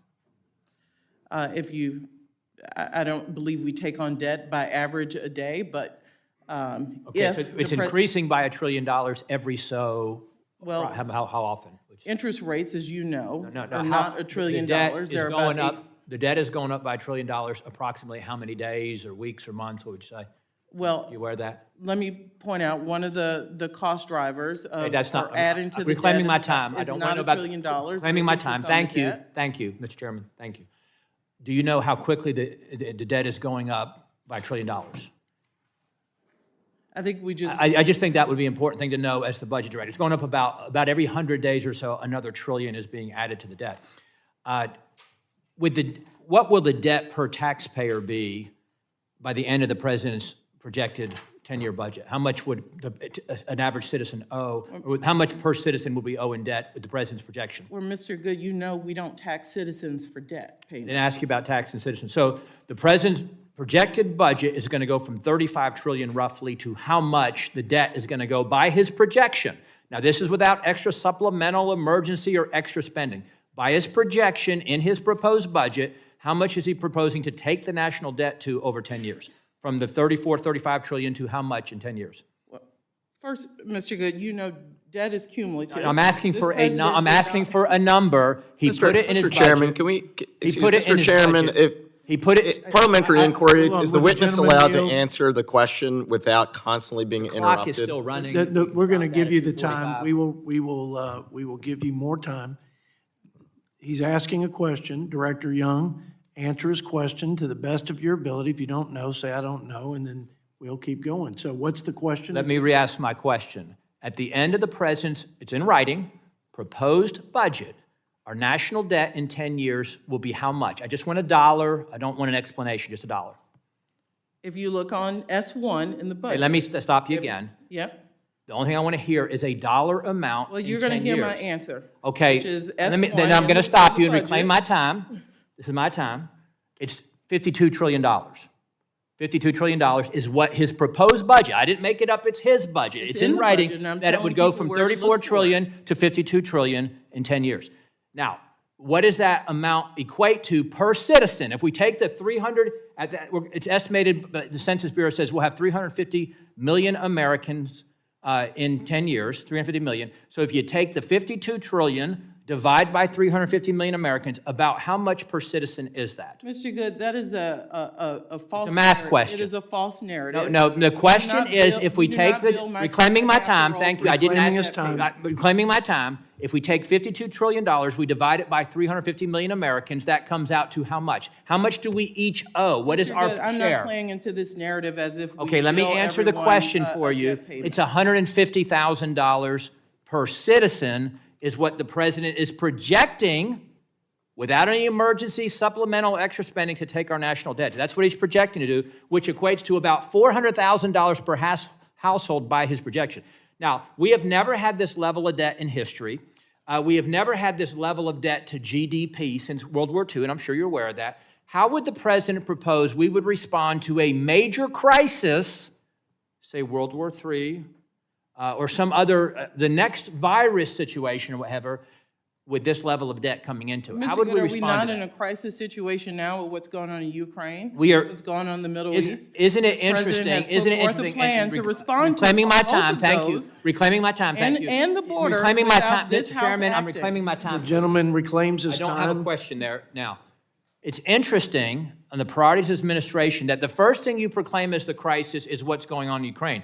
I would submit that the president has created a debt crisis, unprecedented in our history, and he proposes to make it worse over the next 10 years because he wants to increase the debt by $18 trillion by his own budget. He has created a border crisis, which is further exacerbated by this budget, by the way, which does nothing to address the border crisis that he has created. But yet, when you speak of crisis, you bring up Ukraine because the president wants to borrow or print, some $60 billion and send it overseas to Ukraine.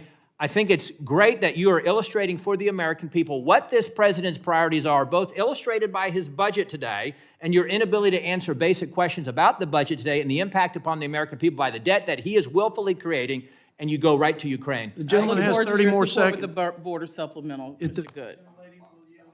The gentleman's going to get 30 more seconds, and I'm going to give the gentlelady, Director Young, time to respond, but you get 30 more seconds. Well, so does the president have an understanding what the impact is of his spending, his deficits, his growing debt on Bidenflation under which the American people are suffering?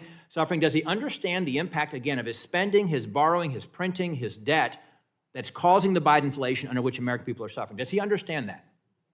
And With that, the gentleman's time has expired, but Mr. you will have as Thank you, much time sir. as you want to answer. Mr. Chairman, I get why people don't want to give the president credit for 15 million jobs added, for unemployment being at a 50-year historic low, under 4% for 2 years. I get that. I get the grandstanding. But if you want to do something about the border, which I've heard a lot about, there was a bill right in front of Congress to provide resources and authorities, more than anybody could ever dreamed of in any amnesty bill. bipartisan scenario. But we choose to come in rooms like this to talk about the budget and blast the president who tried to do something about it. And You are the budget director. You ought to be able to I got answer it. budget Listen, questions. Listen, I've got the mic.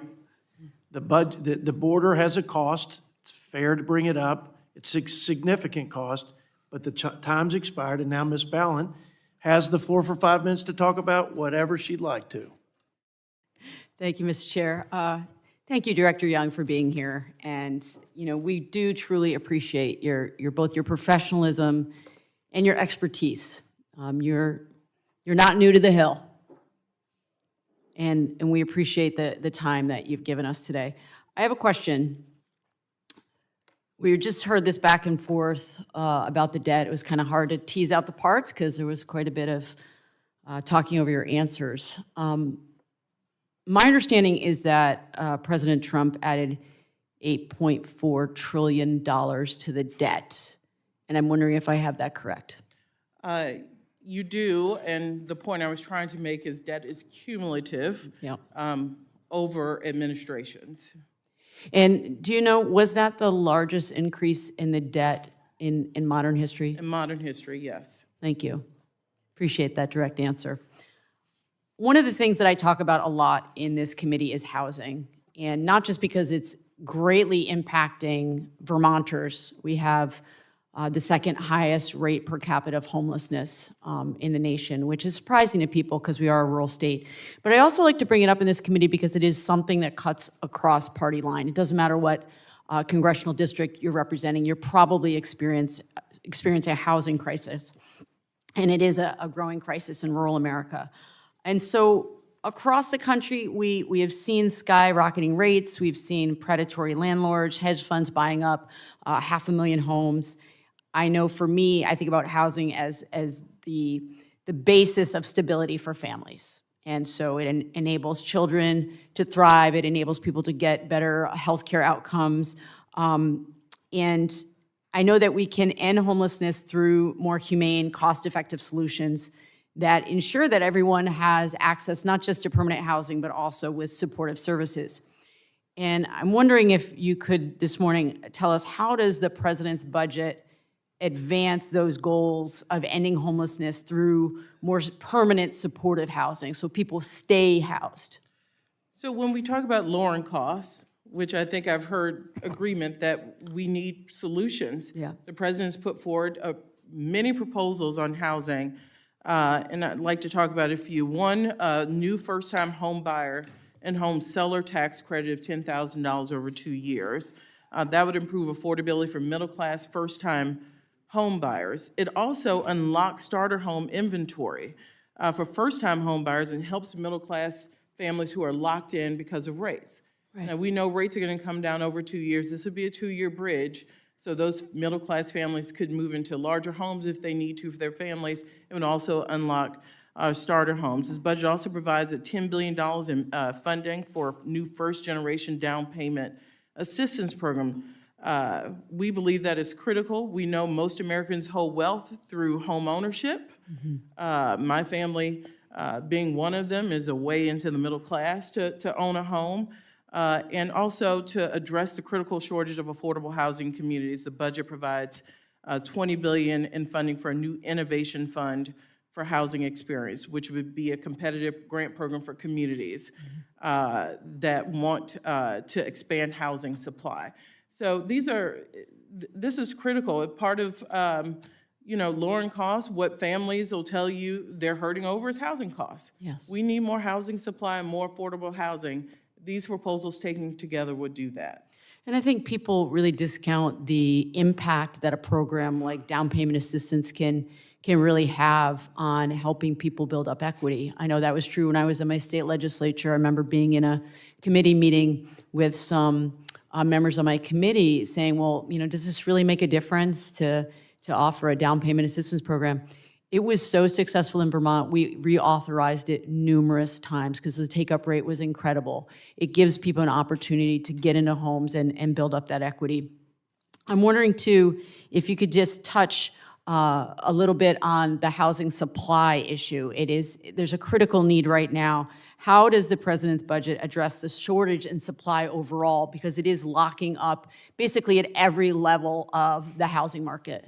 Yeah, the $20 billion I spoke about, which would be competitive, if communities wanted to apply for those grants and take on the zoning challenges and the many other local challenges that there are to affordable housing, this would allow communities to take their own local approach.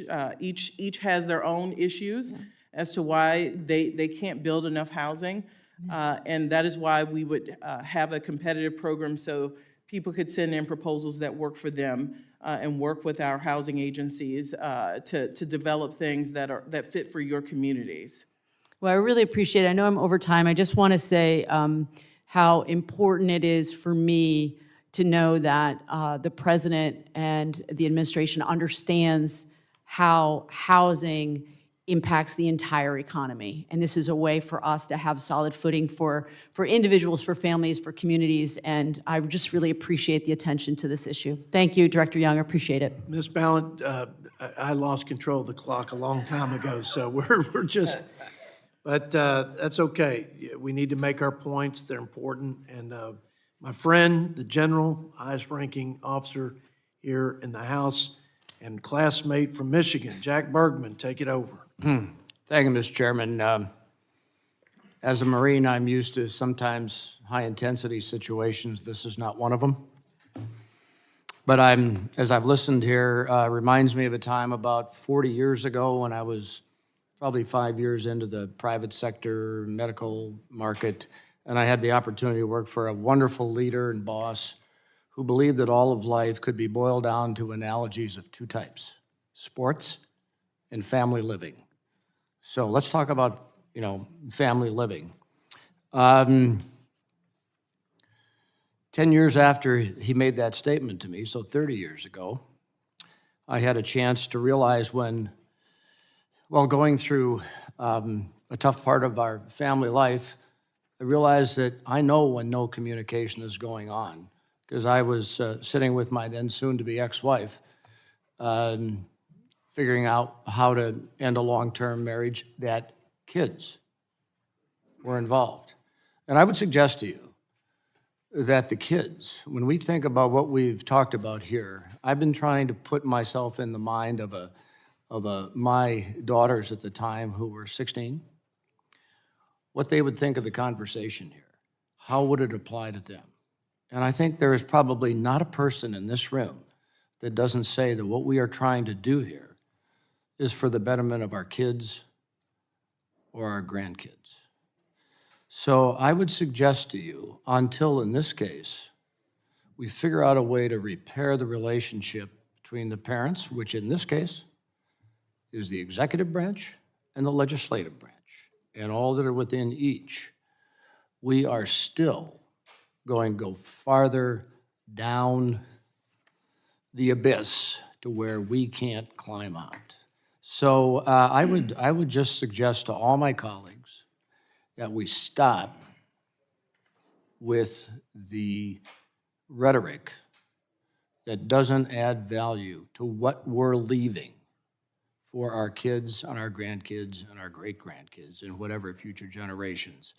So I think we can all do better. First term, when the chairman mentioned that some of us who were freshmen 8 years ago were on budget committee, there was a data point put in front of us. You can tax the wealthy 100%. It still doesn't come anywhere near to what we need to begin grabbing fiscal control of our country for the betterment of our people. So I would suggest we could probably stop with that. So let's get now, you know, I have sucked up 3 minutes of oxygen here of my time, but, you know, this cycle, we as the Budget Committee created task forces. I have the honor of leading the task force on improper payments, so I'd like to focus on that just for the remainder of my time. And so let me read something here. Despite improper payments totaling more than $236 billion in FY 2023, which is up from $150 billion in 2017 alone, the president's budget does not propose a government-wide effort to begin to solve the issue. I'm not saying we're going to completely solve it, but begin to take a deep look. So, what specific actions is OMB taking to improve the accuracy and the efficiency of payment systems to reduce the rate of improper payments? Thank you for your remarks, Congressman. I believe you when you tell me what our children would be left with, and we have an opinion on that as well. And a respectful dialogue is happy to fix these very complex problems in the country. As you know, the UI program is one of the largest drivers to improper payments. The thing that makes that difficult, these are state-run, so you've seen one UI program. Let's look at the federal level. Let's not talk about, but let's talk about at the federal level. Yep. Admittedly, some things are at the state level. Let's talk about what we can look at right here in our own backyard. So in our budget, we have significant new proposals. Our second year asking for them. We're seeing actually some traction in committees of jurisdiction to move on legislation. We have a proposal that would save about $2 billion by modernizing and protecting and strengthening the UI program. So I'm saying it is not, there is a federal responsibility. The difficulty is that each state runs a different one. But we have a proposal to improve that system, which would save about $2 billion.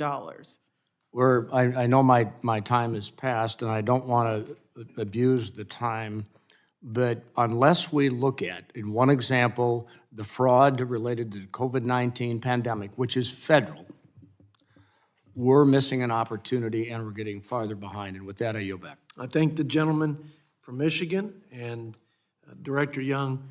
We passed the first bipartisan process reform, budget process reform legislation in a decade out of this committee, and then this week on the floor. And Ms. Ilhan Omar, my colleague, served as the ranking member. And I got to say, I heard better this. watch your back, man. She was good. It was efficient, and I appreciate her leadership and support. I fully support her promotion. I think it'd be unanimous. That's only because you've sat here for so long next to me. Ms. Omar, you have 5 minutes for the gentlelady from Illinois. Thank you, Chairman. And I don't want to get in trouble, so I'll stay as the vice ranking. Director, it's really good to see you again. Thank you so much for joining us. I want to talk a little bit about addressing the opioid crisis that we're seeing throughout the country, especially in my district. According to the CDC, the national overdose rate topped over 100,000 deaths again in 2023. Federal spending on the crisis has surged, with roughly 40% more dollars flowing to our states. States like Minnesota have recently been allocated hundreds of millions of dollars for opioid overdose prevention as well. While all of this funding has helped, there's still much more to be done. That's why it was very encouraging to see the president's budget request continuing to prioritize vital investment in SAMHSA. These programs promote mental health, prevent substance misuse, and provide treatment and recovery support. Director Young, can you outline the new funding priorities in this proposal that could better support our states and community organizations in the front lines of this epidemic? I don't think there's anyone here who would disagree that we have to use every tool at our disposal to do something about the opioid epidemic in this country. This president has put forth robust budgets, even in a flat budget under the Fiscal Responsibility Act. This president is showing that it's his priority to do something about this epidemic, Congresswoman. $44.5 billion for the National Drug Control Program agencies, an almost $900 million increase over continuing resolution level funding. This budget prioritizes expanding evidence-based harm reduction, expanding access to treatment for substance abuse use disorder, overdose prevention, combating narcotics trafficking networks, countering illicit fentanyl at the border, and disrupting the international synthetic drug trade. I know we've gotten into a little back and forth about the border bill. I think one place that has always had bipartisan support was in the president's border supplemental request, which to put more of the equipment, the NII equipment at the land ports of entry to catch fentanyl from coming into our southern border. And I hope we can find a way to work in a bipartisan way to do something about this. Thank you so much. I hope so. I hope so too. I want to talk a little bit about the housing shortage as well that many of our communities are experiencing. I'm glad that this budget proposal keeps pushing for pro-housing policies, especially at a time when the dream of home ownership seems increasingly unreachable. To address our housing shortage, we must build more affordable housing and more different types of housing. This idea is the core of my Homes for All Act, investing billions of dollars in development of permanent, affordable public and private housing units with a focus on mitigating residential displacement and segregation. Congress can and must lead here, since it has done before by delivering funds to our public housing authorities. The federal government once directly helped build so much housing. We renovated and repaired homes and provided subsidies to increase home ownership on a massive scale. It is time to repeal the Fair Cloth Amendment and get back to directly assisting our localities with developing and guaranteeing stable housing for all. Director Young, can you describe both the ongoing and proposed actions that the administration is prioritizing to improve affordable housing stock? Again, inflation is moderated 2/3, but families are still struggling. And one place is in housing, a lack of affordable housing. That's why this president, when we say lowering costs is a theme of this budget, housing is centered to that. Helping first-time homeowners, helping middle-class families with tax credits who might be locked in with low interest rates, who need a bigger house for, a surprise third child. They need to move up to a bigger house. And we need first-time homeowners to have access to more housing stock. This budget would do something about that to allow a 2-year tax credit.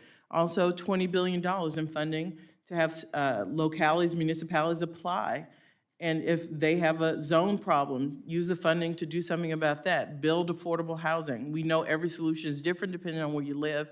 And we look forward to working with those who want to take on those pieces of legislation. Wonderful. I know a little bit about that surprise third child. So I felt like that was directed at me. It wasn't actually. But I appreciate the concern and care that is given to increasing more affordable housing, both in ownership and just in stock. Thank you so much. I thank the gentlelady from Minnesota and yield to my friend from Georgia, Lou Ferguson, for 5 minutes. Thank you, Mr. Chairman. Director Young, let me thank you in advance for your phone call and our conversation earlier in the week. I appreciate you very much reaching out and doing that. First of all, I want to say, and I've been pretty vocal about this, I think a lot of what we're doing here is just talking about ideology and different views on how you accomplish various things. And I hate to see us rely consistently and argue back and forth on congressional budget office numbers that are consistently wrong. And we've had Director Swagel in here, and we conveniently use those numbers when they help us, and we dismiss them when they don't, and that is true of both sides.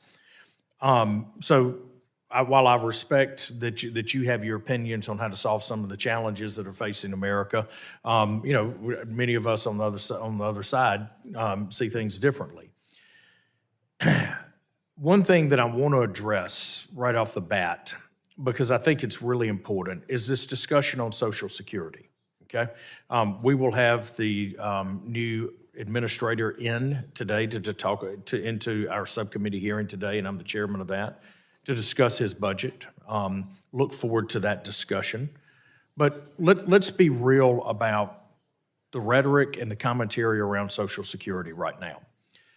We hear constantly from our colleagues on the other side of the aisle, and we have seen nothing but really harsh language from President Biden over Social Security, constantly, okay?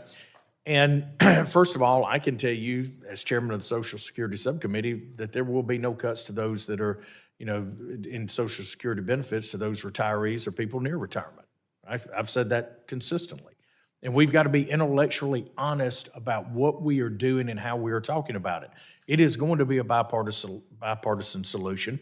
It will require adjustments to the program, and that includes adjustments to revenue. I think we're realistic in that discussion.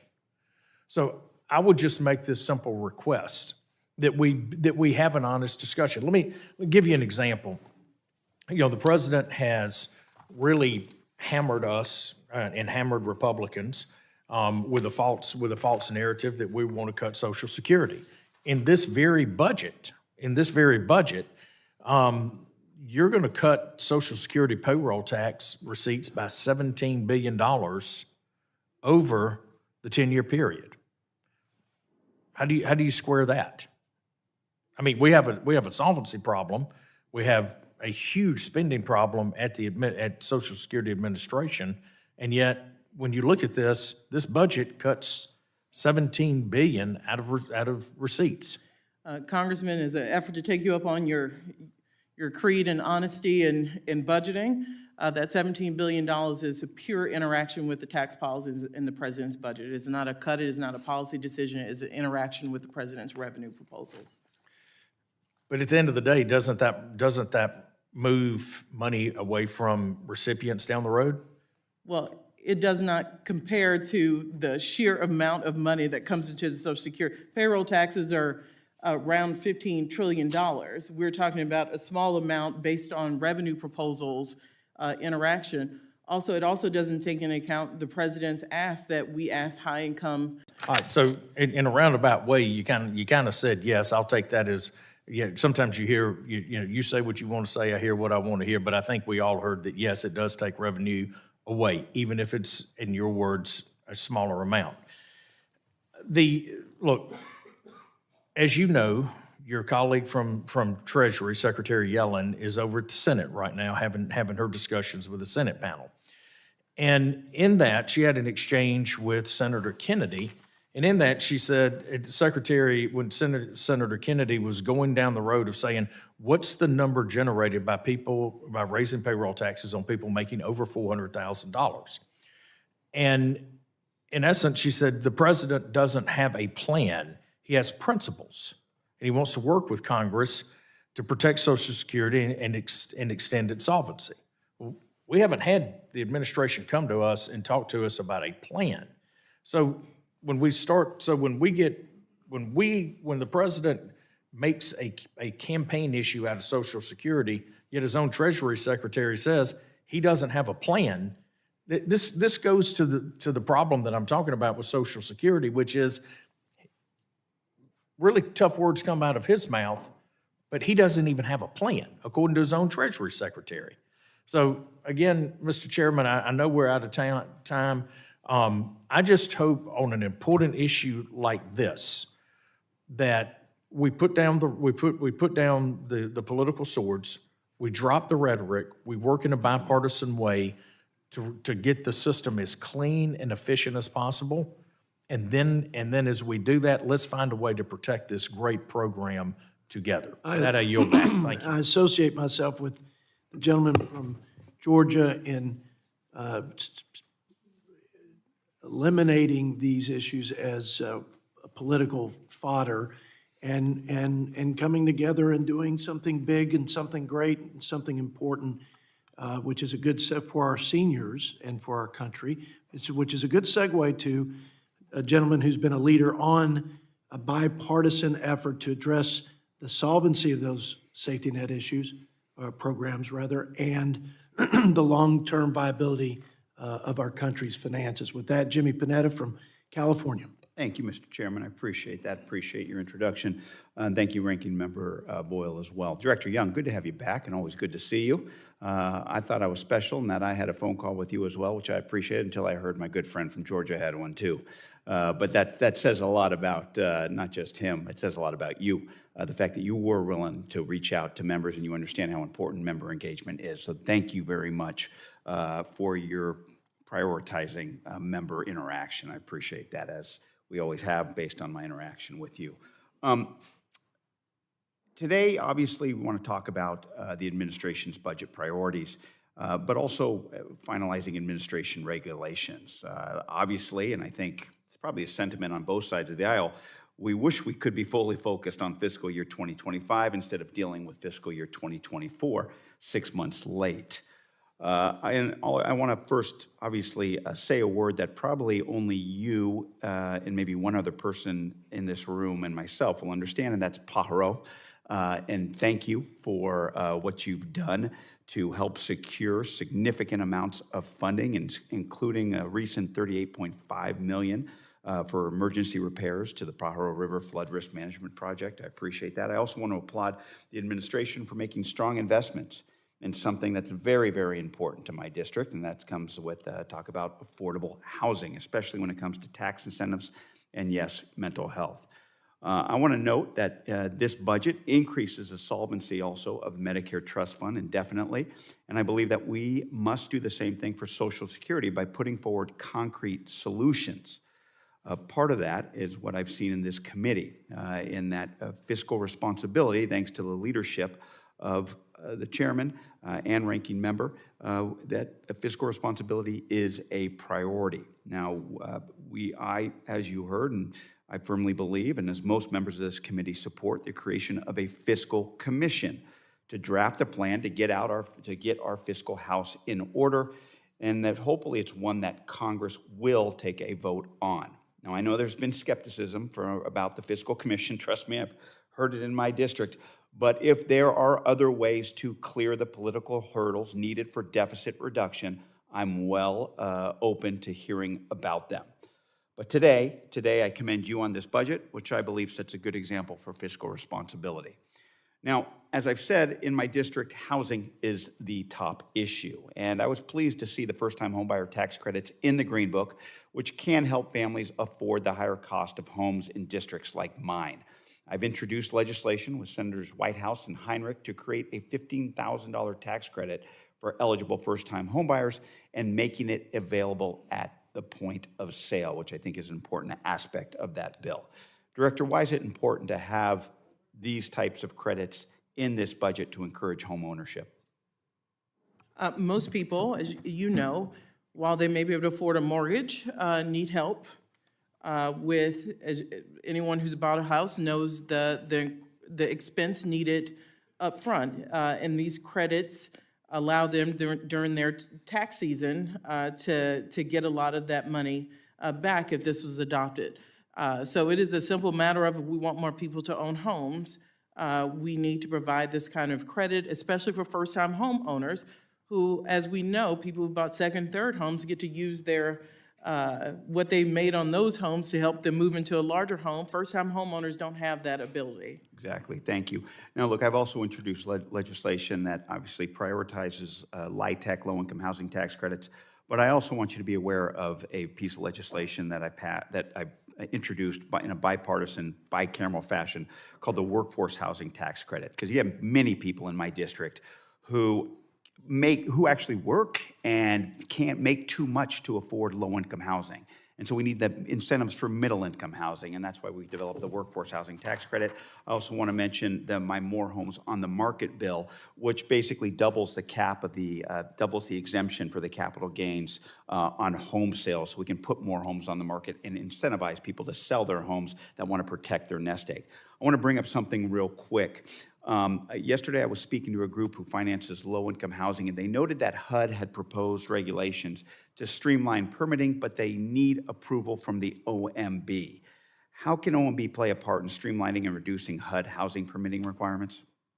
I'm happy to look at that specific rule if it's at OMB. As you know, we often are a place where agency rules and guidance come in to make sure that they are one, that they have, other agencies have had a chance to look at them, and we have an interagency process, but I'm happy to look at that particular piece and make sure that is on track for release. Outstanding. Thank you, Director. You. I thank the gentleman from California, and now yield 5 minutes to my friend from the great state of Texas, Chip Roy. Thank the Chairman. Thank you, Ms. Young, for appearing before the committee and for your service. Couple of questions. First question is, with respect to revenue assumptions under the president's budget, I believe and have it that it assumes revenue will average 19.7% of GDP year over year over the course of the window. Is that correct? That's correct. I believe it goes up a little from that level at the end of the. Moves around, but I think it Right. assumes 19.7% over the window. And 1 year in particular, in 2031, it assumes 20% of GDP. Now, my question, putting aside debates over tax policy and what it does or doesn't do to revenue, because we can have a debate on that, have a whole hearing on that. True or false, though, that 20% of GDP revenue to the federal treasury has never actually been achieved?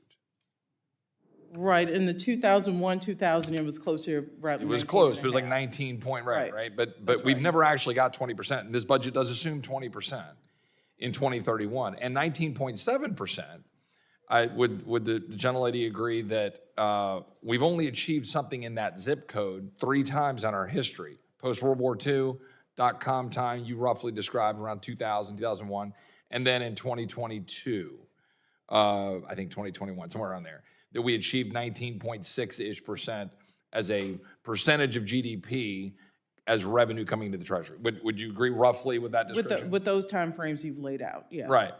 And so I guess my point is, notwithstanding that reality, that the budget the president has put forward and that you're here defending assumes revenue over the course of a 10-year window at 19.7%, which we've only achieved 3 times in history. At spikes, right? Spikes on the chart. If you hold a chart up, I've got one on my screen, but not to show you, but you've seen it. It spiked up 3 times at that level. And then we've got it going up to as high as 20%, which we've never achieved.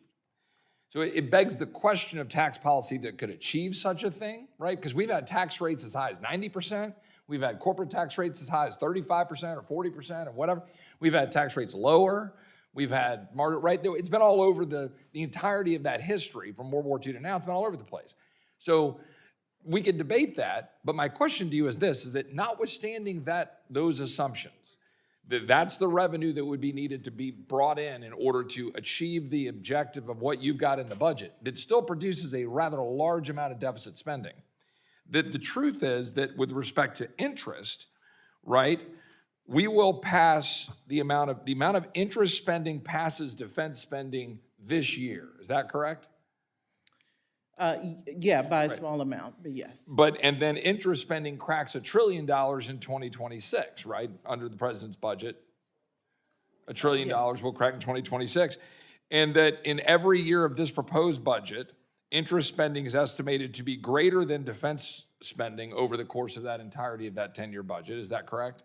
It depends, you know this, it depends on where interest rates are, that they're a great variable, but our estimates are. Sure. It will go up. Right, so every year in the budget, right, and the whole budget is an estimate. I mean, the whole budget is just, The further you get out, right. the yes. So you're putting that in there. So my point is just, if you look at the total amount of deficit and total amount of debt that we're racking up, all of that is under the rosiest revenue model we can possibly come up with, well, not possibly, I guess, but a very rosy revenue model as a percentage of GDP coming into the Treasury. So that to me is concerning because history would tell you, right, that the average amount of revenue coming in to the Treasury is 17.5%. So I say that, and then one last point here is like, so today we've got now 24 hours to review this omnibus spending bill. That's roughly $1.2 trillion, it's over 1,000 pages. And we've got to decide in the next 24 hours whether we're going to support it. You probably can guess whether I'll support it or not. But as we look ahead and look at the bill, my question for you is just this. You came to the negotiating tables along with the President of the United States and the administration with a certain set of priorities. And Republican leadership in the House of Representatives came to the negotiating table with the White House and Chuck Schumer with a certain set of priorities. Yesterday, I saw reported at the Democrat caucus meeting the highlights from my Democratic colleagues that there's no poison pills on anti-abortion, LGBTQ, or DEI policy riders, significant increase in child care money, DOD climate resilience, humanitarian assistance, Afghan SIVs, increased Title I funding, rejected HR 2 provisions. Would you say that you achieved the priorities that you wanted to achieve and that the president wanted to achieve in your negotiations with on the omnibus spending bill? I know we're over, but in my most thoughtful way, and I really mean this, is this the bill we would have written if it wasn't divided government? Absolutely not. I think this bill, and I mean this, is a reflection of divided government, and I certainly hope it passes, because the alternative is an avoidable shutdown, and I appreciate neither side got what they wanted. If you ask this side of the ledger, they're unhappy with a lot of things too. I think the gentleman from Texas yield to the gentlelady from the great state of Texas, Ms. Sheila Jackson Lee, for 5 minutes. Well, first of all, let me thank the director for years of service to this nation. We don't often get a chance to speak positively to a person that is young, but has a long history of service. We thank you for having that kind of record and being expert enough to have been on this side, the legislative side, and knowing the difficulty we have of trying to put a budget together or assessing the executive's budget, because the whole question is about revenue, and to be able to ensure that we have enough revenue coming in. So first I want to make a point.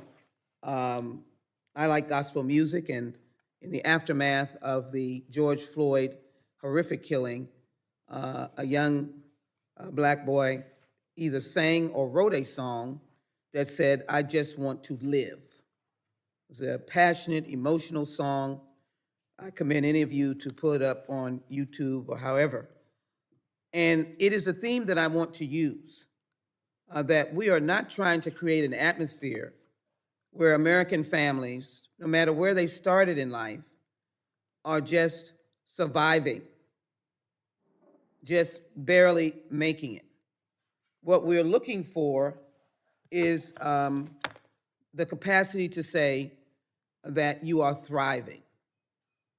So my first question is, give me a sense, not very long because my time is short, of our revenue source to be able to match the president's vision and budget that makes us feel comfortable that we could go forward. Well, one, this budget would pay for all the president's new investments to help families thrive, as you say, to have childcare, to have paid leave, to have universal pre-K in this country, and also would achieve $3.2 trillion in deficit reduction because he does ask the wealthiest in this country to pay more. So, in some of our proposals, Congresswoman, not even back to levels before the 2017 tax law. So we're providing a path here to show people we can invest in the American people and also achieve deficit reduction. So what you would be doing is that American families would be thriving as opposed to just surviving. That would be the goal of a president's budget. I would hope that's all our goals as we sit in these seats, and we have put forth proposals we think meet the bill to allow middle class and working families to thrive. One of the numbers I have is corporations paying their fair share. And every time we use that terminology, it's like we're attacking corporate America. And this is one country that corporations flock to be able to come and build their growth. And I have a number that says if big corporations pay their fair share, and the numbers may vary, we'd get in an extra $2.2 trillion. And again, that may be a number that can move. The budget includes an important proposal for a so-called billionaires minimum income tax, which would not be painful, but would require the top 1% of households or those worth over $100 million to pay a minimum tax of 25%. So let me pose the question of how extensive will our commitment be to protecting Medicare and Medicaid, two different lines of payment. Not payment, but two different lines of treatment, if you will, Medicare versus Medicaid. But how would we strengthen both of these in the president's budget? Medicare, the proposal would sustain Medicare and improve insolvency indefinitely. Again, the wealthiest, top 1%, would go from paying 3.8% to 5%, a 1.2% difference. And that would take the Medicare trust fund into solvency indefinitely. That's not the president's numbers. Those are the CMS actuarialists, the professionals, the career team that look at that. And so we believe that expanded health care, Medicaid, and the Affordable Care Act is good for this country and good for the people of the country. And we have a budget that would expand upon that. Part of thriving is good health care, which has really been an Achilles heel for our people for a long time. With this few seconds that I have, let me just collectively get you to give a collective answer. We want better housing. We want child care. That has been one of my issues. And housing, affordable housing, made a commitment. Give me that as you close your remarks, and I have no more time. On the housing, ability, and child care. Programs, housing, child care, health care, energy costs, all those things that middle class and working families need help with in this country. This budget would do it and pay for it. Right. I think that is clearly, Mr. Chairman, a budget that has the word thriving versus surviving, and I'm standing with the president's budget, and we will find a way to move forward on moving America and America's families forward. Lastly, I will just say, moving people out of poverty. I want people who are poor to know that we are concerned about their status of poverty. I thank you very much, and I yield back. The gentlelady's time has expired. Gentlelady yields back. Chair recognizes the gentleman from Utah for questions. Thank you, Chairman. Director Young, so I've only been here 2 terms, so relatively on the lower tenure. And other than witnesses that we've invited specifically, we'll obviously have a natural reason to chat with them. You're the only person that's ever really reached out. I'm sorry for this week on not being able to make that call scheduled, but I sincerely do appreciate it. And you may be able to tell we have massive catastrophic cold this week, to which my wife refers to as a man cold, where she also prophesies that everybody has to know about it too, which I guess I'm actually doing and fulfilling that prophecy at this very moment. But But I do appreciate that, and I look forward to as much dialogue as possible in any moments that we get to do that. That means a lot. Back to my cold. I get to that point where when you have weeks like this, it's just a no-nonsense type of moment. And to me, it's been mentioned several times, I've been really disappointed in a few weeks leading up to it, but the weeks after we passed the Fiscal Commission Act, to see so much of the fear-mongering going on about, trying to get something done. Like, we all recognize that we have a massive problem if we don't get ahead of our debt and deficit woes that have persisted for 25 plus years. And it's been really, really frustrating to watch. I don't really need you to expound on it. This isn't something you'd ever vote on and may not even be heavily involved. I don't know to what extent, but my ask to you would be, could you help cut through? Would you be willing to commit to cut through all of the nonsense that's going on? The fear-mongering about Social Security, and it's just a cut to these programs. It's not. And the fear-mongering also from the right that this is just a way to sneak away into increased tax. None of us want to sneak any taxes. My questions are all about tax.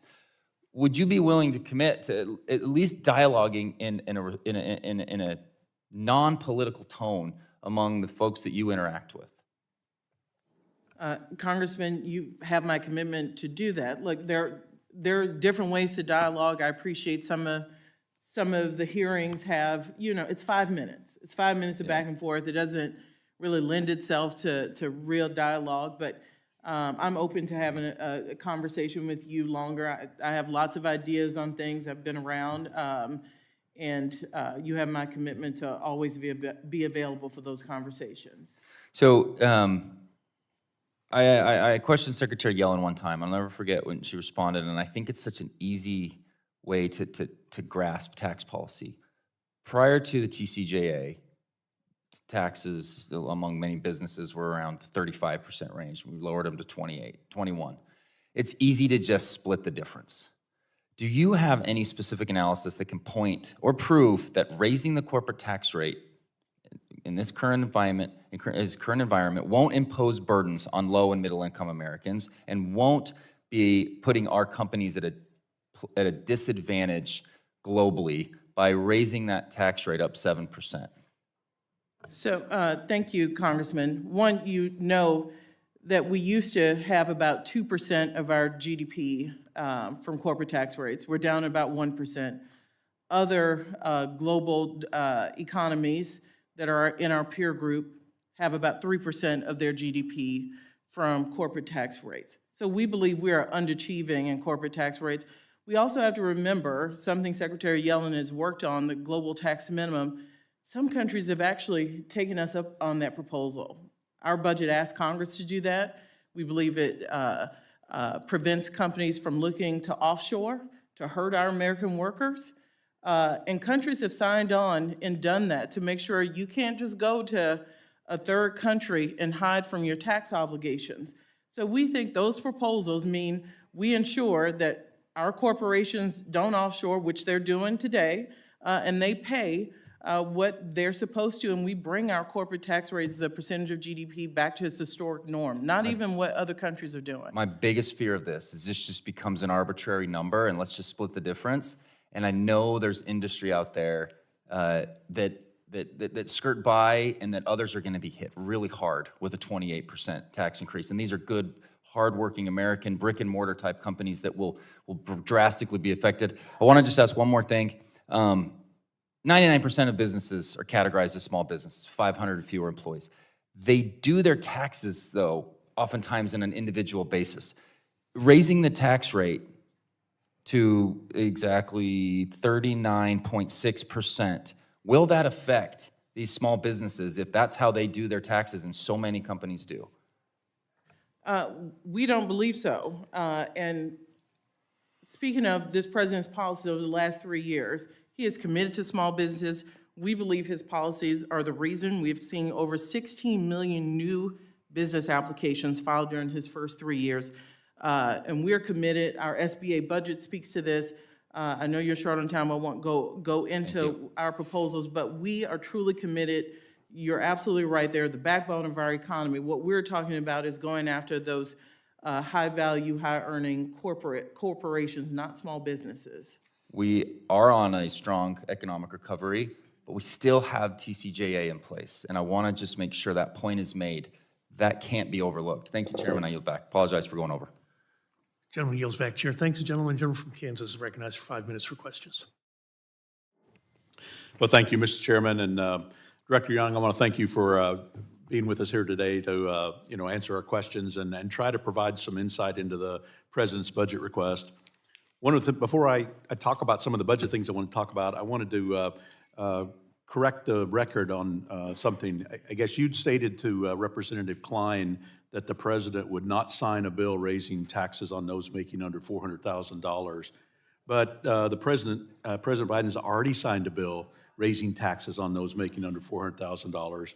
In fact, according to the Congressional Budget Office and the Joint Committee on Taxation, the so-called Inflation Reduction Act raised taxes on those under $400,000 by over $4 billion. Mr. Chairman, I ask unanimous consent to enter into the record this letter from the Congressional Budget Office dated August 25th, 2022 to Ranking Member Kevin Brady and Ranking Member Jason Smith. Without objections, so ordered.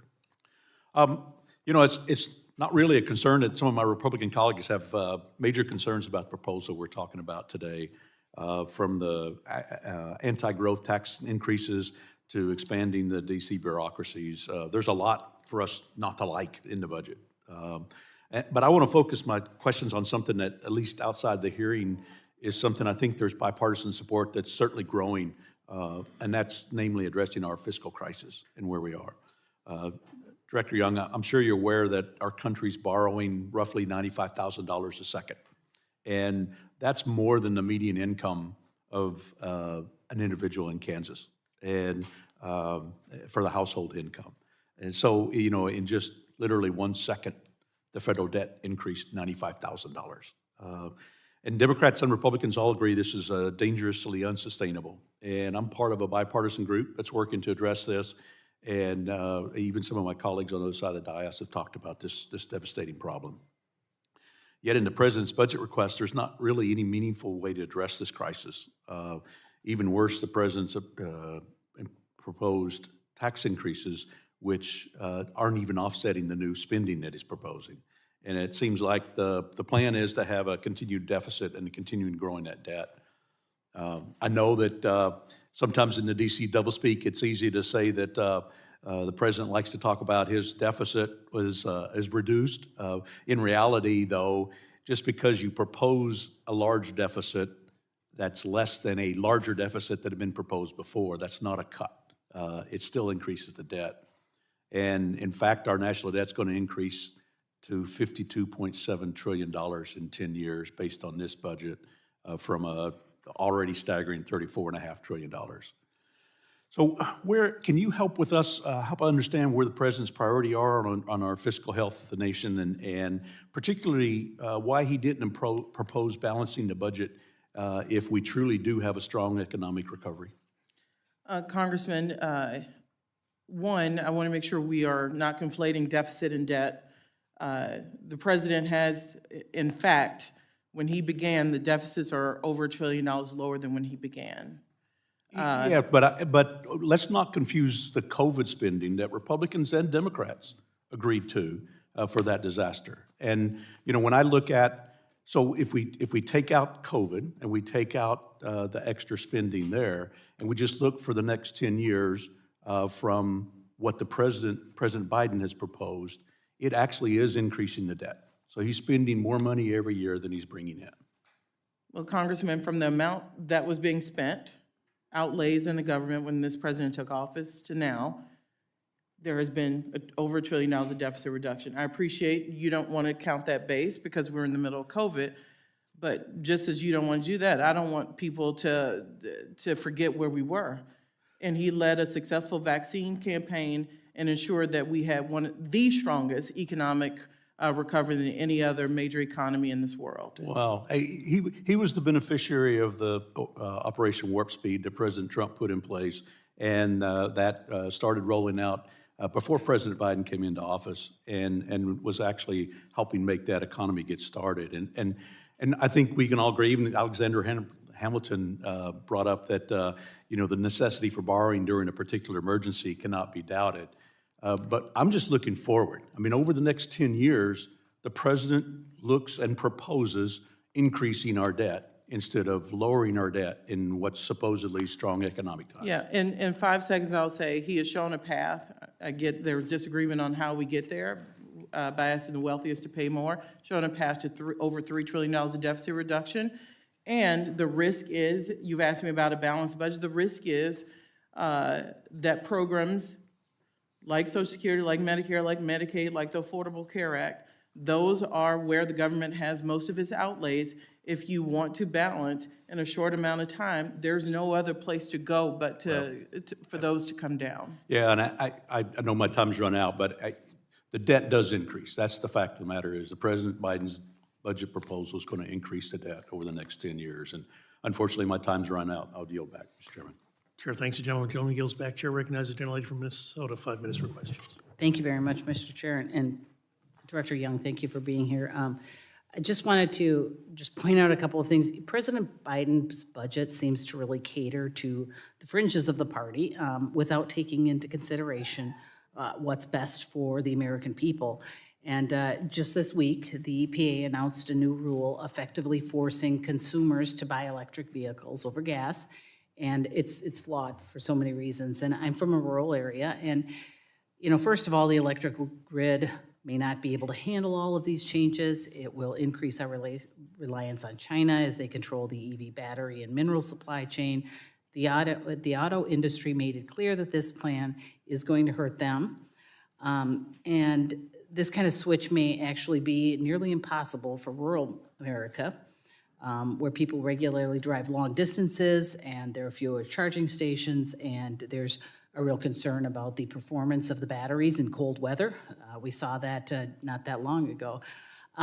So I'm just kind of curious as to how much of the funding in the president's budget between the increases for the EPA and the Department of Energy will be used to produce agency rules that remove everyday consumer goods, such as the gas-powered cars, gas stoves, and gas furnaces from the marketplace, because it really seems like there's been a lot of rules that are affecting people like with those kinds of things. Congresswoman, the bill released last night that hopefully you'll be voting on Friday, I think speaks to the fact that no one is going to be banning gas stoves. As far as Okay, well then take that part of it out of it. Say, okay, so what are the rules going to be on the cars? We'll take the gas stoves out, gas furnaces.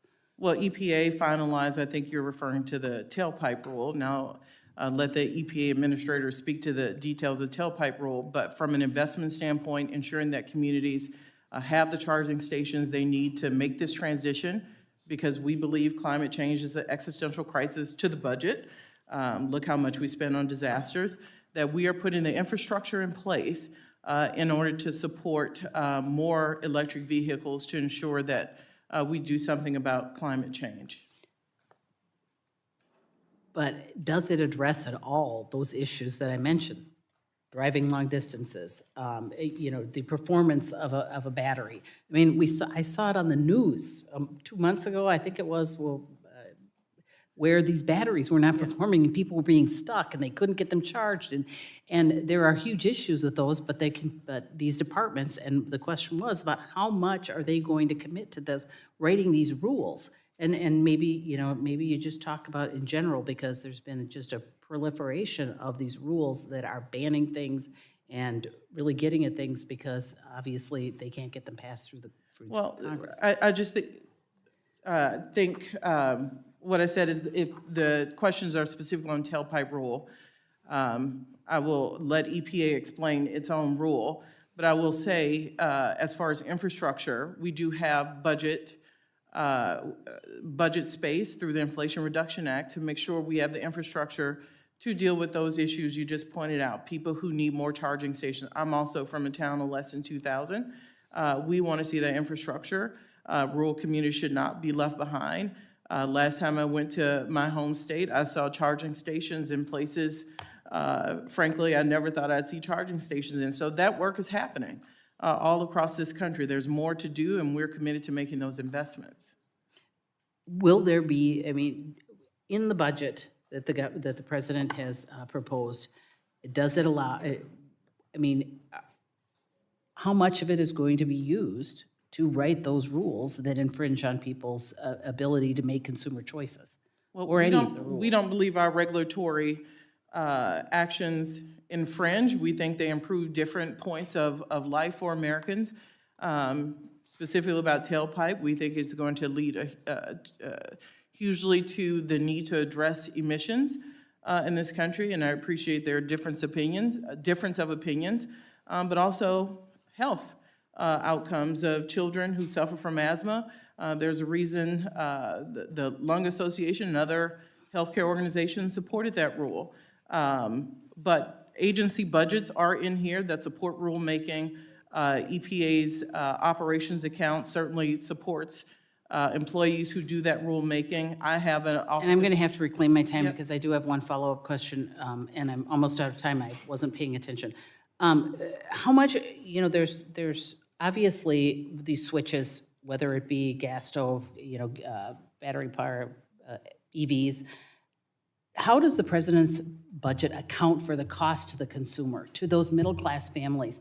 Because EVs are still very expensive. You know, it could the cost of changing a stove over or any of those items is expensive. And how do we account for it? Yeah, no one has any intention of banning gas stoves. Okay, But the other from a- programs. Yes, but that is why the Inflation Reduction Act provided tax credits for Americans who want to buy But if they can't electric even afford it, vehicles. if they can't begin to afford it, I mean, the tax credits are one thing, but they can't even start to afford these things. And I don't understand how we are going to continue to impose these ridiculous rules and things on people. But I am out of time. Gentlelady's time has expired. Time to recognize the gentleman from Oklahoma, Mr. Burkeen, for 5 minutes for questions. Thank you, Mr. Chairman. I think I jumped in front of the chairman on that, but thank you very much. Director Young, I appreciate you being here. I want to provide some quotes from former President Bill Clinton. A decade ago, Clinton stated that he raised the corporate tax to reduce the deficit. Specifically, he stated, quote, "I raised the corporate tax to international average to make a contribution to drive down the debt," end of quote. Similarly, in 1993, President Clinton, advocating for the BTU tax, in his own words, he said he was advocating for it, quote, "as the best way to provide us with revenue to lower the deficit." So you notice in both those quotes, one was, I'm doing this about the debt, I'm doing this about the deficit. Democrats once held a goal to reduce deficit loading with their tax increases. In this budget proposed by President Biden that you're managing over, the leader of the Democrat Party, President Biden, wants to increase taxes by $5 trillion in this budget, but I don't see it being used at all to reduce the deficit. And we kind of back that up. According to the CBO, the debt held by the public will increase by $18 trillion if nothing changes. That's the CBO baseline from current spending habits. With this plan, with the Biden plan, $5 trillion is going to be raised in taxes, tax increases, yet the $18 trillion in additional debt loading over the 10-year window will also occur. That means, with y'all's budget, with Biden's budget, $5 trillion worth of tax increases borne by Americans over the next 10 years will go to increased spending, but it does nothing to address deficits and debt. And so, I appreciate anyone who wants to talk about hypocrisy among the Republican Party. I welcome that. So I want to say this subtly and tactfully. I just want you to, this is kind of a rhetorical question. Where did the ideology of Bill Clinton for presidents, the ideology of Democrat presidents go where once upon a time they would say, we want tax increases, but we're going to use it because we really think that debt and deficits are an issue. Tax increases, spending increases, and yet no deficit reduction is in President Biden's plan. He has said, President Biden said, show me your budget and I will show you your values. The Biden administration values in this are clear. I don't see deficit and debt reduction as a part of true emphasis. Radical tax and spend, no deficit reduction. When Democrat-leaning constituents back home ask me why we don't raise taxes on the top 1% to pay down the debt, I go through some stats to back up what has been twisted about what they're told. According to the Tax Foundation, the top 1% already pay 46% of all income taxes. That's the top revenue stream coming into the Fed. 46% of all income taxes are already borne by the top 1%. Further, you take the top 50% of all income earners, they pay 97% of all income taxes. That means that the bottom 50% of income earners pay 2.3% of all taxes. So this tax the wealthy mentality, we've got to make sure that people understand the stats and the truth of those stats. The Democrats in Oklahoma think that this administration would raise taxes to address debt loading, but this budget shows that debt and deficit reduction is not really a priority for you all. That is a radical ideology that is leading this administration, and again, tactfully, that really saddens me. Again, I ask you, where has the ideology of Bill Clinton gone for this Democrat president? And 30 years ago, Democrats were focused on debt and deficit spending. Look, both parties are to blame. Republicans, I'll be the first to chastise us when we talk about fiscal discipline, and we don't adhere to it. But I'm doing this subtly just to say, man, I'm concerned about where the Democrat Party has drifted on once being so focused on debt and deficit. Let me kind of close with this. This budget, it has radical climate priorities and the increased $5 trillion in spending. Housing cost increases. The budget calls for a new program that seeks to provide families with $10,000 total mortgage credit over the next 2 years. That proposal is going to cost $47 billion. That's totally unpaid for deficit spending, adding on the $34 trillion. It's going to lead to an increase in home prices because deficit spending drives inflation, devaluation of our currency. That's where interest rates are coming from, the interest rate increase. The cost of median homes on average right now are $100,000 more. You look at different statistics than they were before President Biden took office.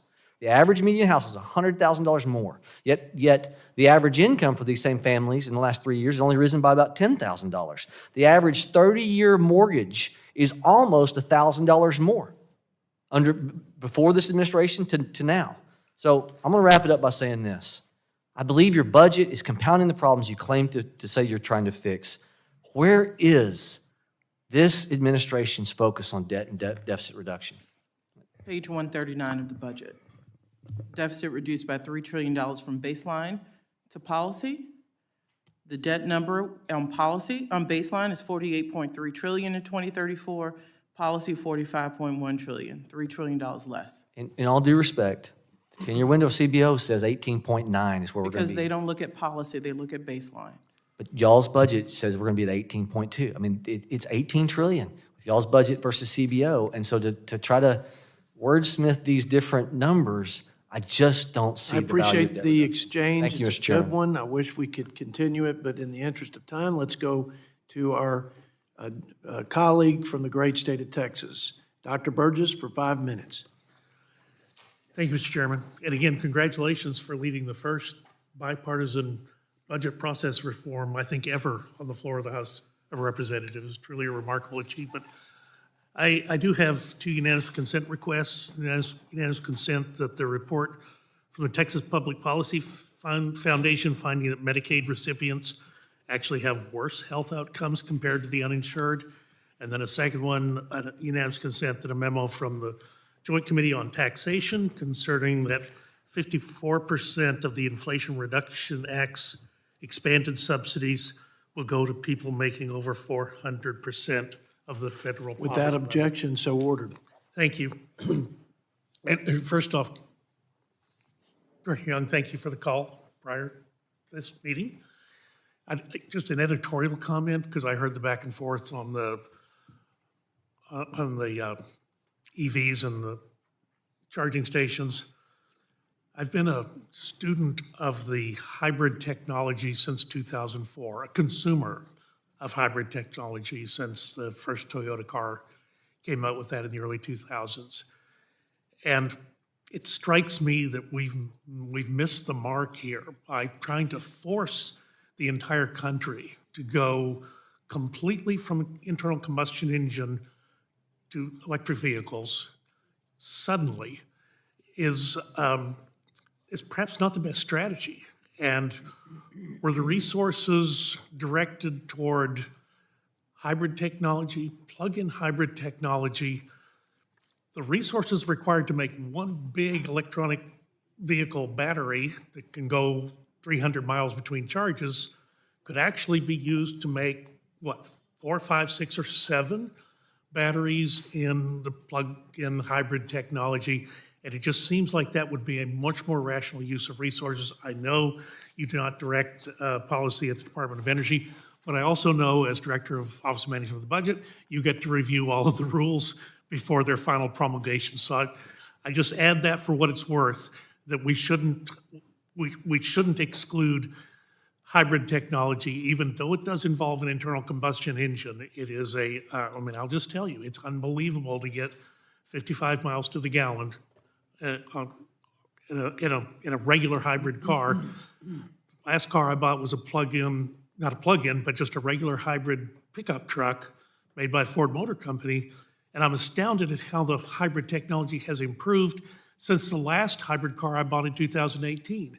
And even though it's not a plug-in hybrid, it does run a significant amount of time just on electricity only, vastly increasing the miles per gallon that's indicated. Let me just also, I need to get this off my chest. 1993 in September, Paul Tsongas came to Dallas, Texas, and talked about healthcare. And the president had just delivered a very famous joint address to Congress on healthcare. The Health Security Act was going to be unveiled and given to Congress, and that was going to be passed by the Congress, he thought. Mr. Tsongas, former Senator Tsongas, told us in Dallas that if we were not careful, this new bill from the president proposed 5 new entitlement programs, and we couldn't afford the ones we already had. And I was actually astounded to hear him admit that. And he further went on to talk about if we don't do something about our automatic spending, entitlement spending, mandatory spending, however you want to phrase it, but if we don't reapproach that, he projected in 20 years' time, obviously we're already past that point, but we are also reaching a point where we realize the debt is, we're paying more for interest on the national debt than we are for defense. And at some point, there will be an intergenerational conflict because the people coming up who are paying the taxes are not going to be willing to support the people who are being supported. I'd just like to have your opinion on that. I think I've spoken around what you're looking for my opinion on, so it's not going to be earth-shattering here. How we got here, I appreciate hearing your perspective. I wasn't following politics in the mid-90s, but where we are now is people depend on many of these programs, Social Security and Medicare. There is no plan B if we don't figure out a way to ensure their longevity. Reclaim my time briefly because we're going to run out. The problem is the people who are coming up, who are going to replace us, will be voting on these same things. And their constituents will tell them, we can't carry that load any longer. And I hope that we can do something before we reach that crisis point. Thank you, Mr. Chairman. I'll yield back. I appreciate that exchange. Thank you, Director, and the gentleman from Texas. We yield 5 minutes now to our friend, Mr. Bobby Scott from Virginia. Thank you, Mr. Chairman. And thank you for being here, Director Young. The President's fiscal year 2025 budget exemplifies the point that I've made frequently, that Democrats routinely prioritized reducing deficits without sacrificing the safety net programs that are so important.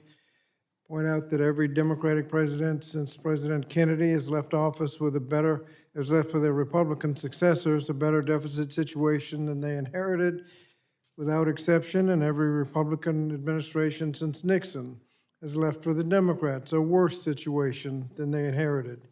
President Trump was well on his way to fulfilling that trend even before the pandemic. So, Director Young, does the President's budget project a deficit larger or smaller than the deficit he inherited from President Trump?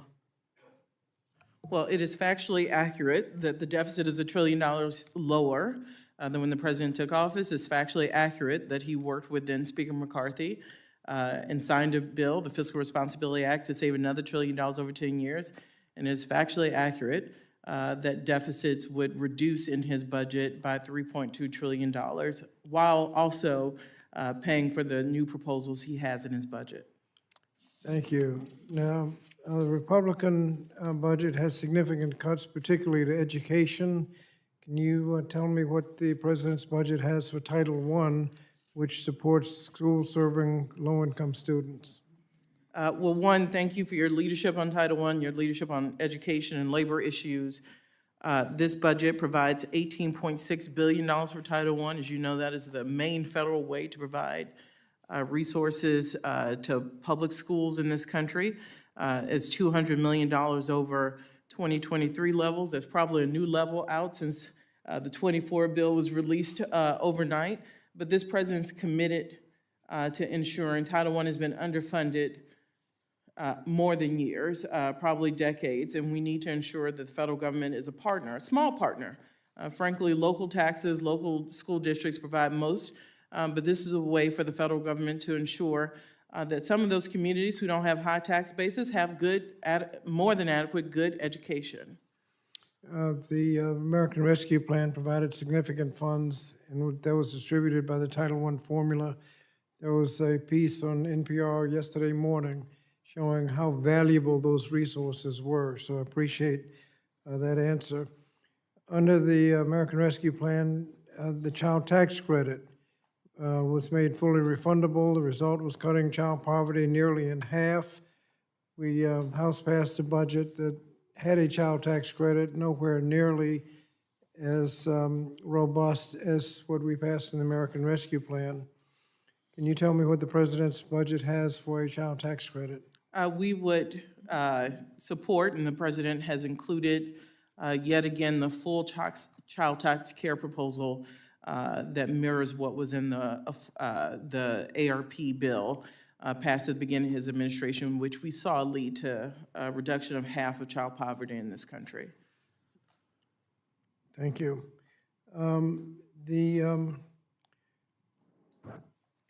My district includes a lot of shipbuilding, Newport News Shipbuilding, Norfolk Naval Shipyard, many other small and medium repair yards.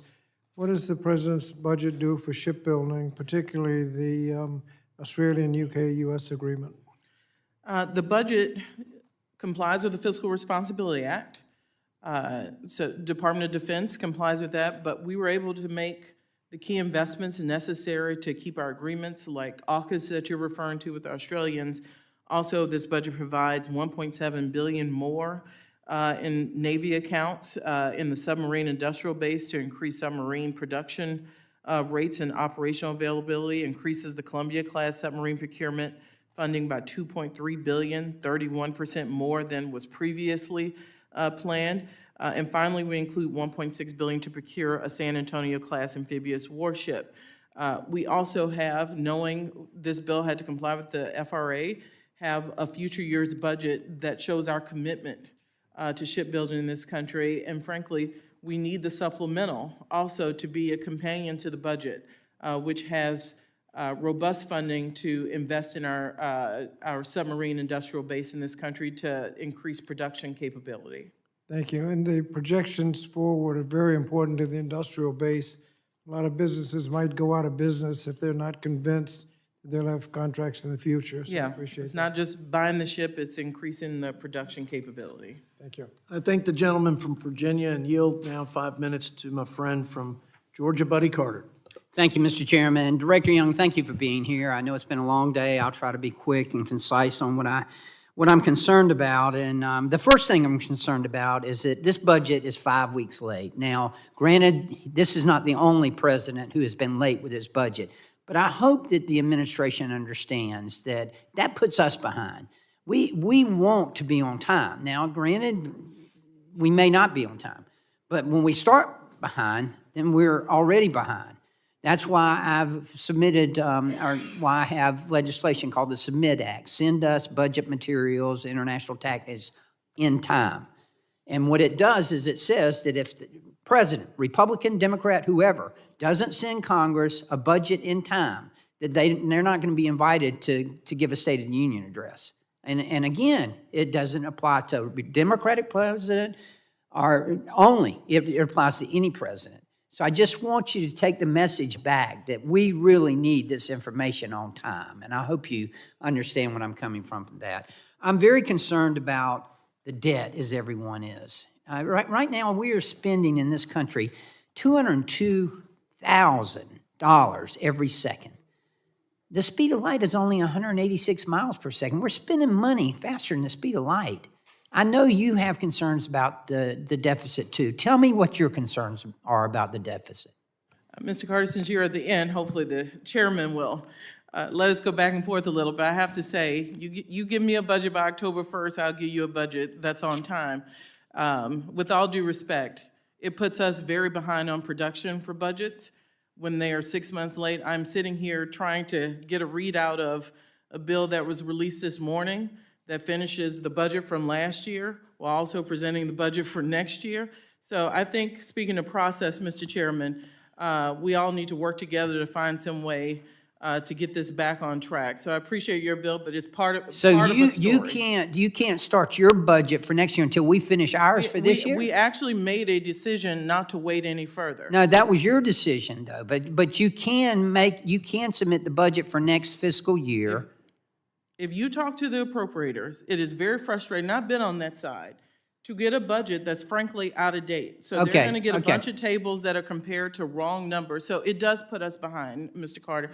Also on debt and deficits, while you may disagree with our tax policies going after higher income earners, it does allow us to pay for our new investments in this budget and have an over $3 trillion deficit reduction path. And obviously, we disagree with that. That we would refute that point. Nevertheless, let's talk about rulemaking. When you make rules, I believe right now there are 170 regulations currently pending before your office.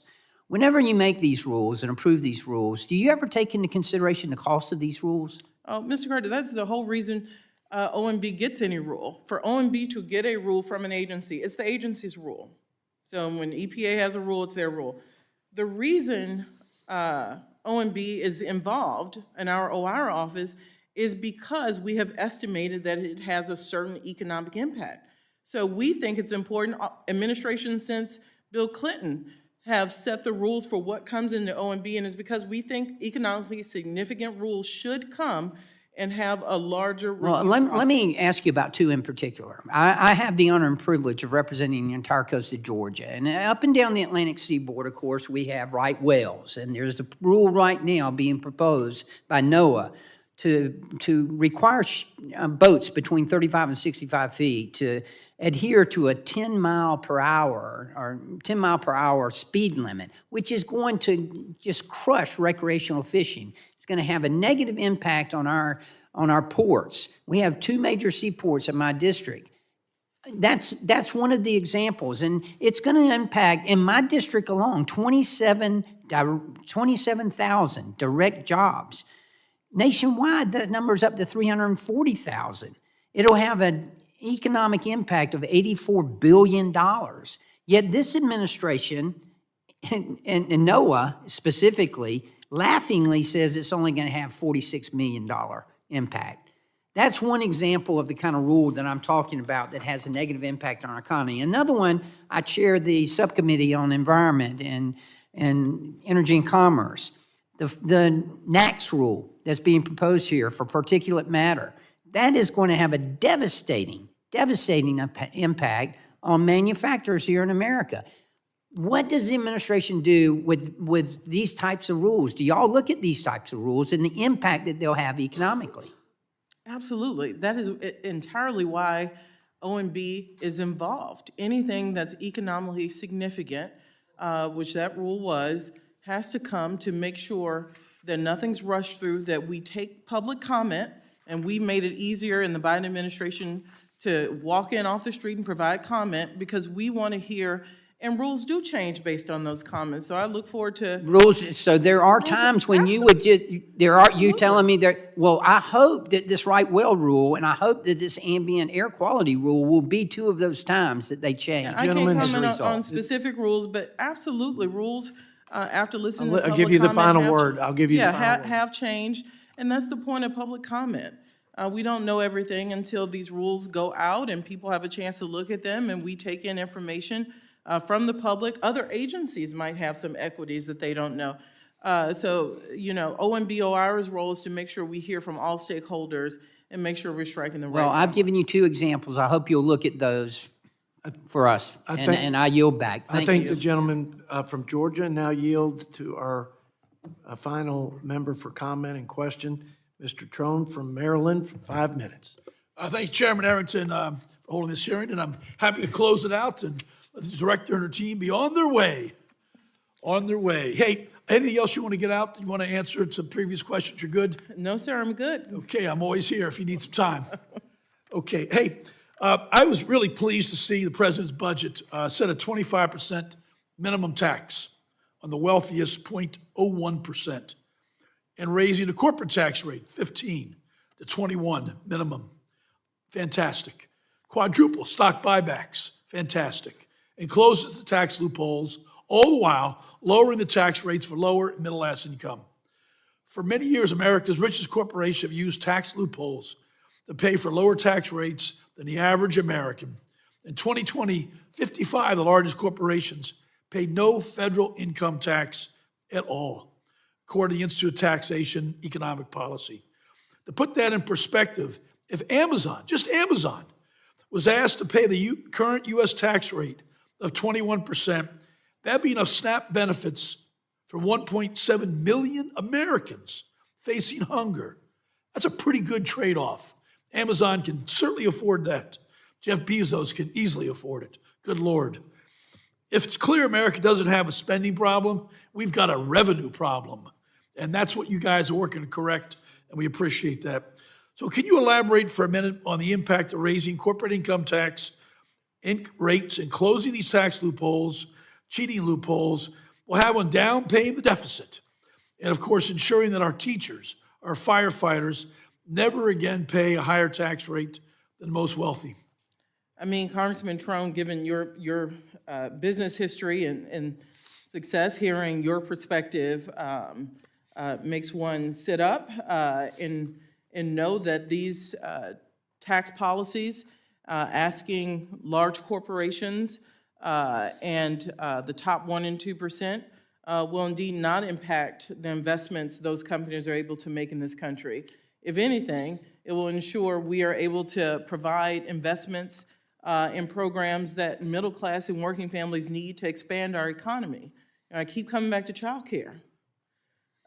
This is not spending. When you talk about spending, this is an investment to grow our economy, bring more people who now can't join the workforce into the workforce, all through these tax fairness proposals, frankly. We had a OMB and CEA report that said 400 billionaires, the richest 400 billionaires, paid just 8% in their tax rate from 2010 to 2018. Something has to be done, and this president's putting forth a proposal to do that. Yeah, could be much clearer. Something has to be done. That's absolutely outrageous. And government, businesses don't make decisions on investment, which creates the jobs based on the tax rate. I've made, in my past life, hundreds of millions of dollars of decisions each year on budgets and to build new buildings, enter new states. And not one time ever in the history of my life did I say, what's the tax rate next year? What you look at is, can you compete? Can you do it better than the other competitor? And with that, can you create a P&L statement that works? And the tax rate, that's after the P&L. It's never, ever once been a consideration. So this Republican jigaboo that, it's a tax rate that's stopping business investment, it's just completely faulty by people who've never run a business. They've never been there. They have not a clue what they're talking about. Child care, as you said, unaffordable, unattainable for many moms, caregivers. Yet the high quality early childhood care, that's how we get equity equity across our nation. Talk a little bit more about that, because I'm really excited about the child income tax credit, the child care information, also the work you're doing on how we get pre-K everywhere.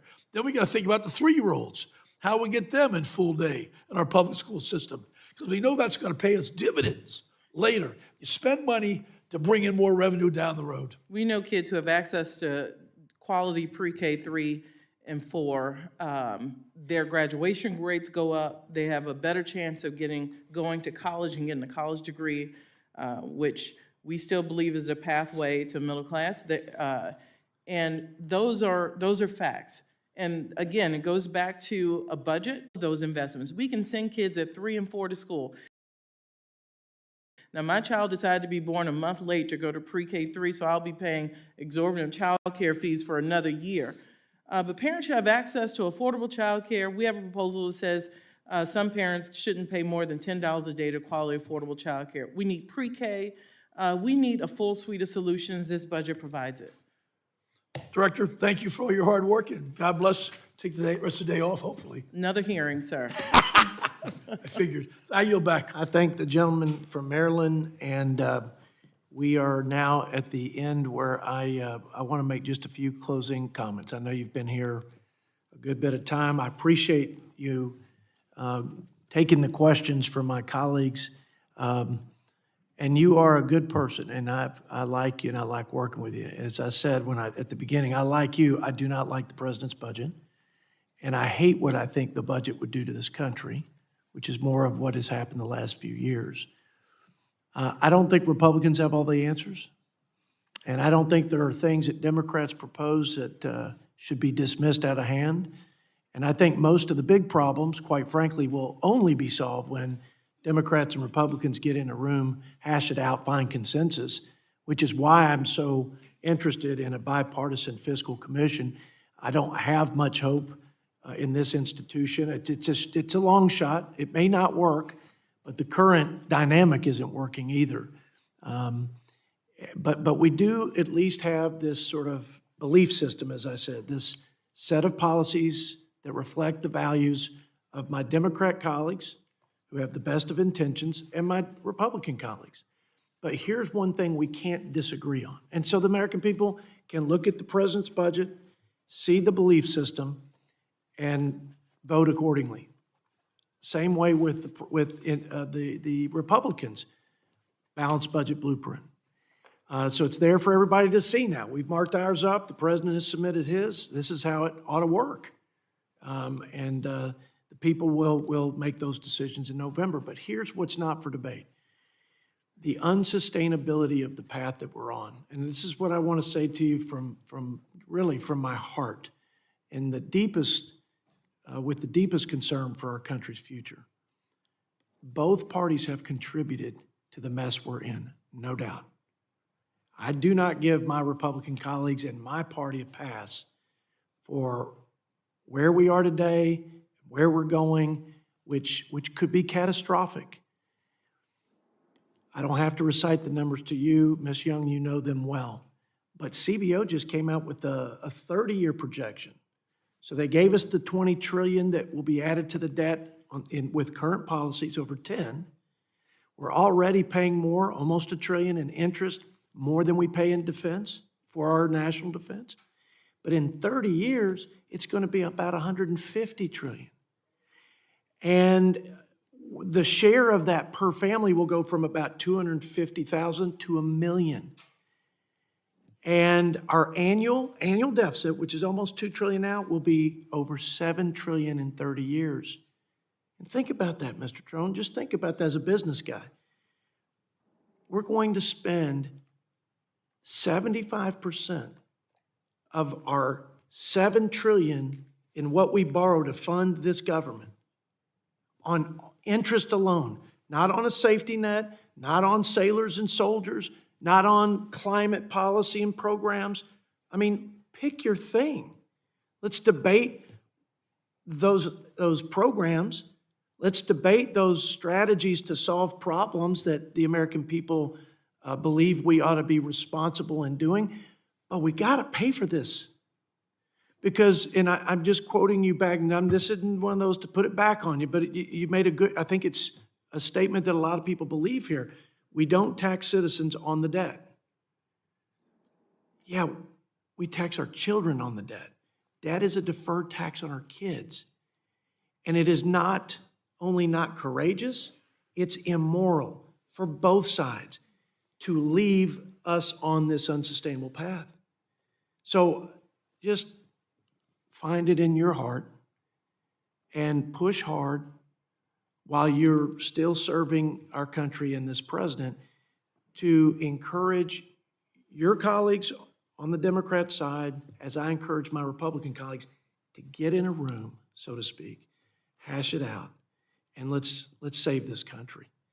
Because if this tips into a sovereign debt crisis, I believe that it will undermine everything good about the country. Everything. The greatest economy in the world, the greatest military in the world, our leadership in the world, and most importantly, and I know Mr. Trone believes this, our children's future here. That's why we're here. So I appreciate Mr. Trone, I appreciate my Democrat and Republican colleagues, and I appreciate you and your service. So thank you for being here. Thanks for committing so much time to the Budget Committee. God bless America, right? God bless America. And with that, we have just the questions. Members can submit their written questions to be answered later in writing. Those questions and your answers will be part of the formal hearing record. Any members who wish to submit questions or any extraneous material for the record may do so within 7 days. And want the record to reflect that Mr. Trone is still here when the buzzer goes off and the gavel goes down. With that, the committee stands adjourned.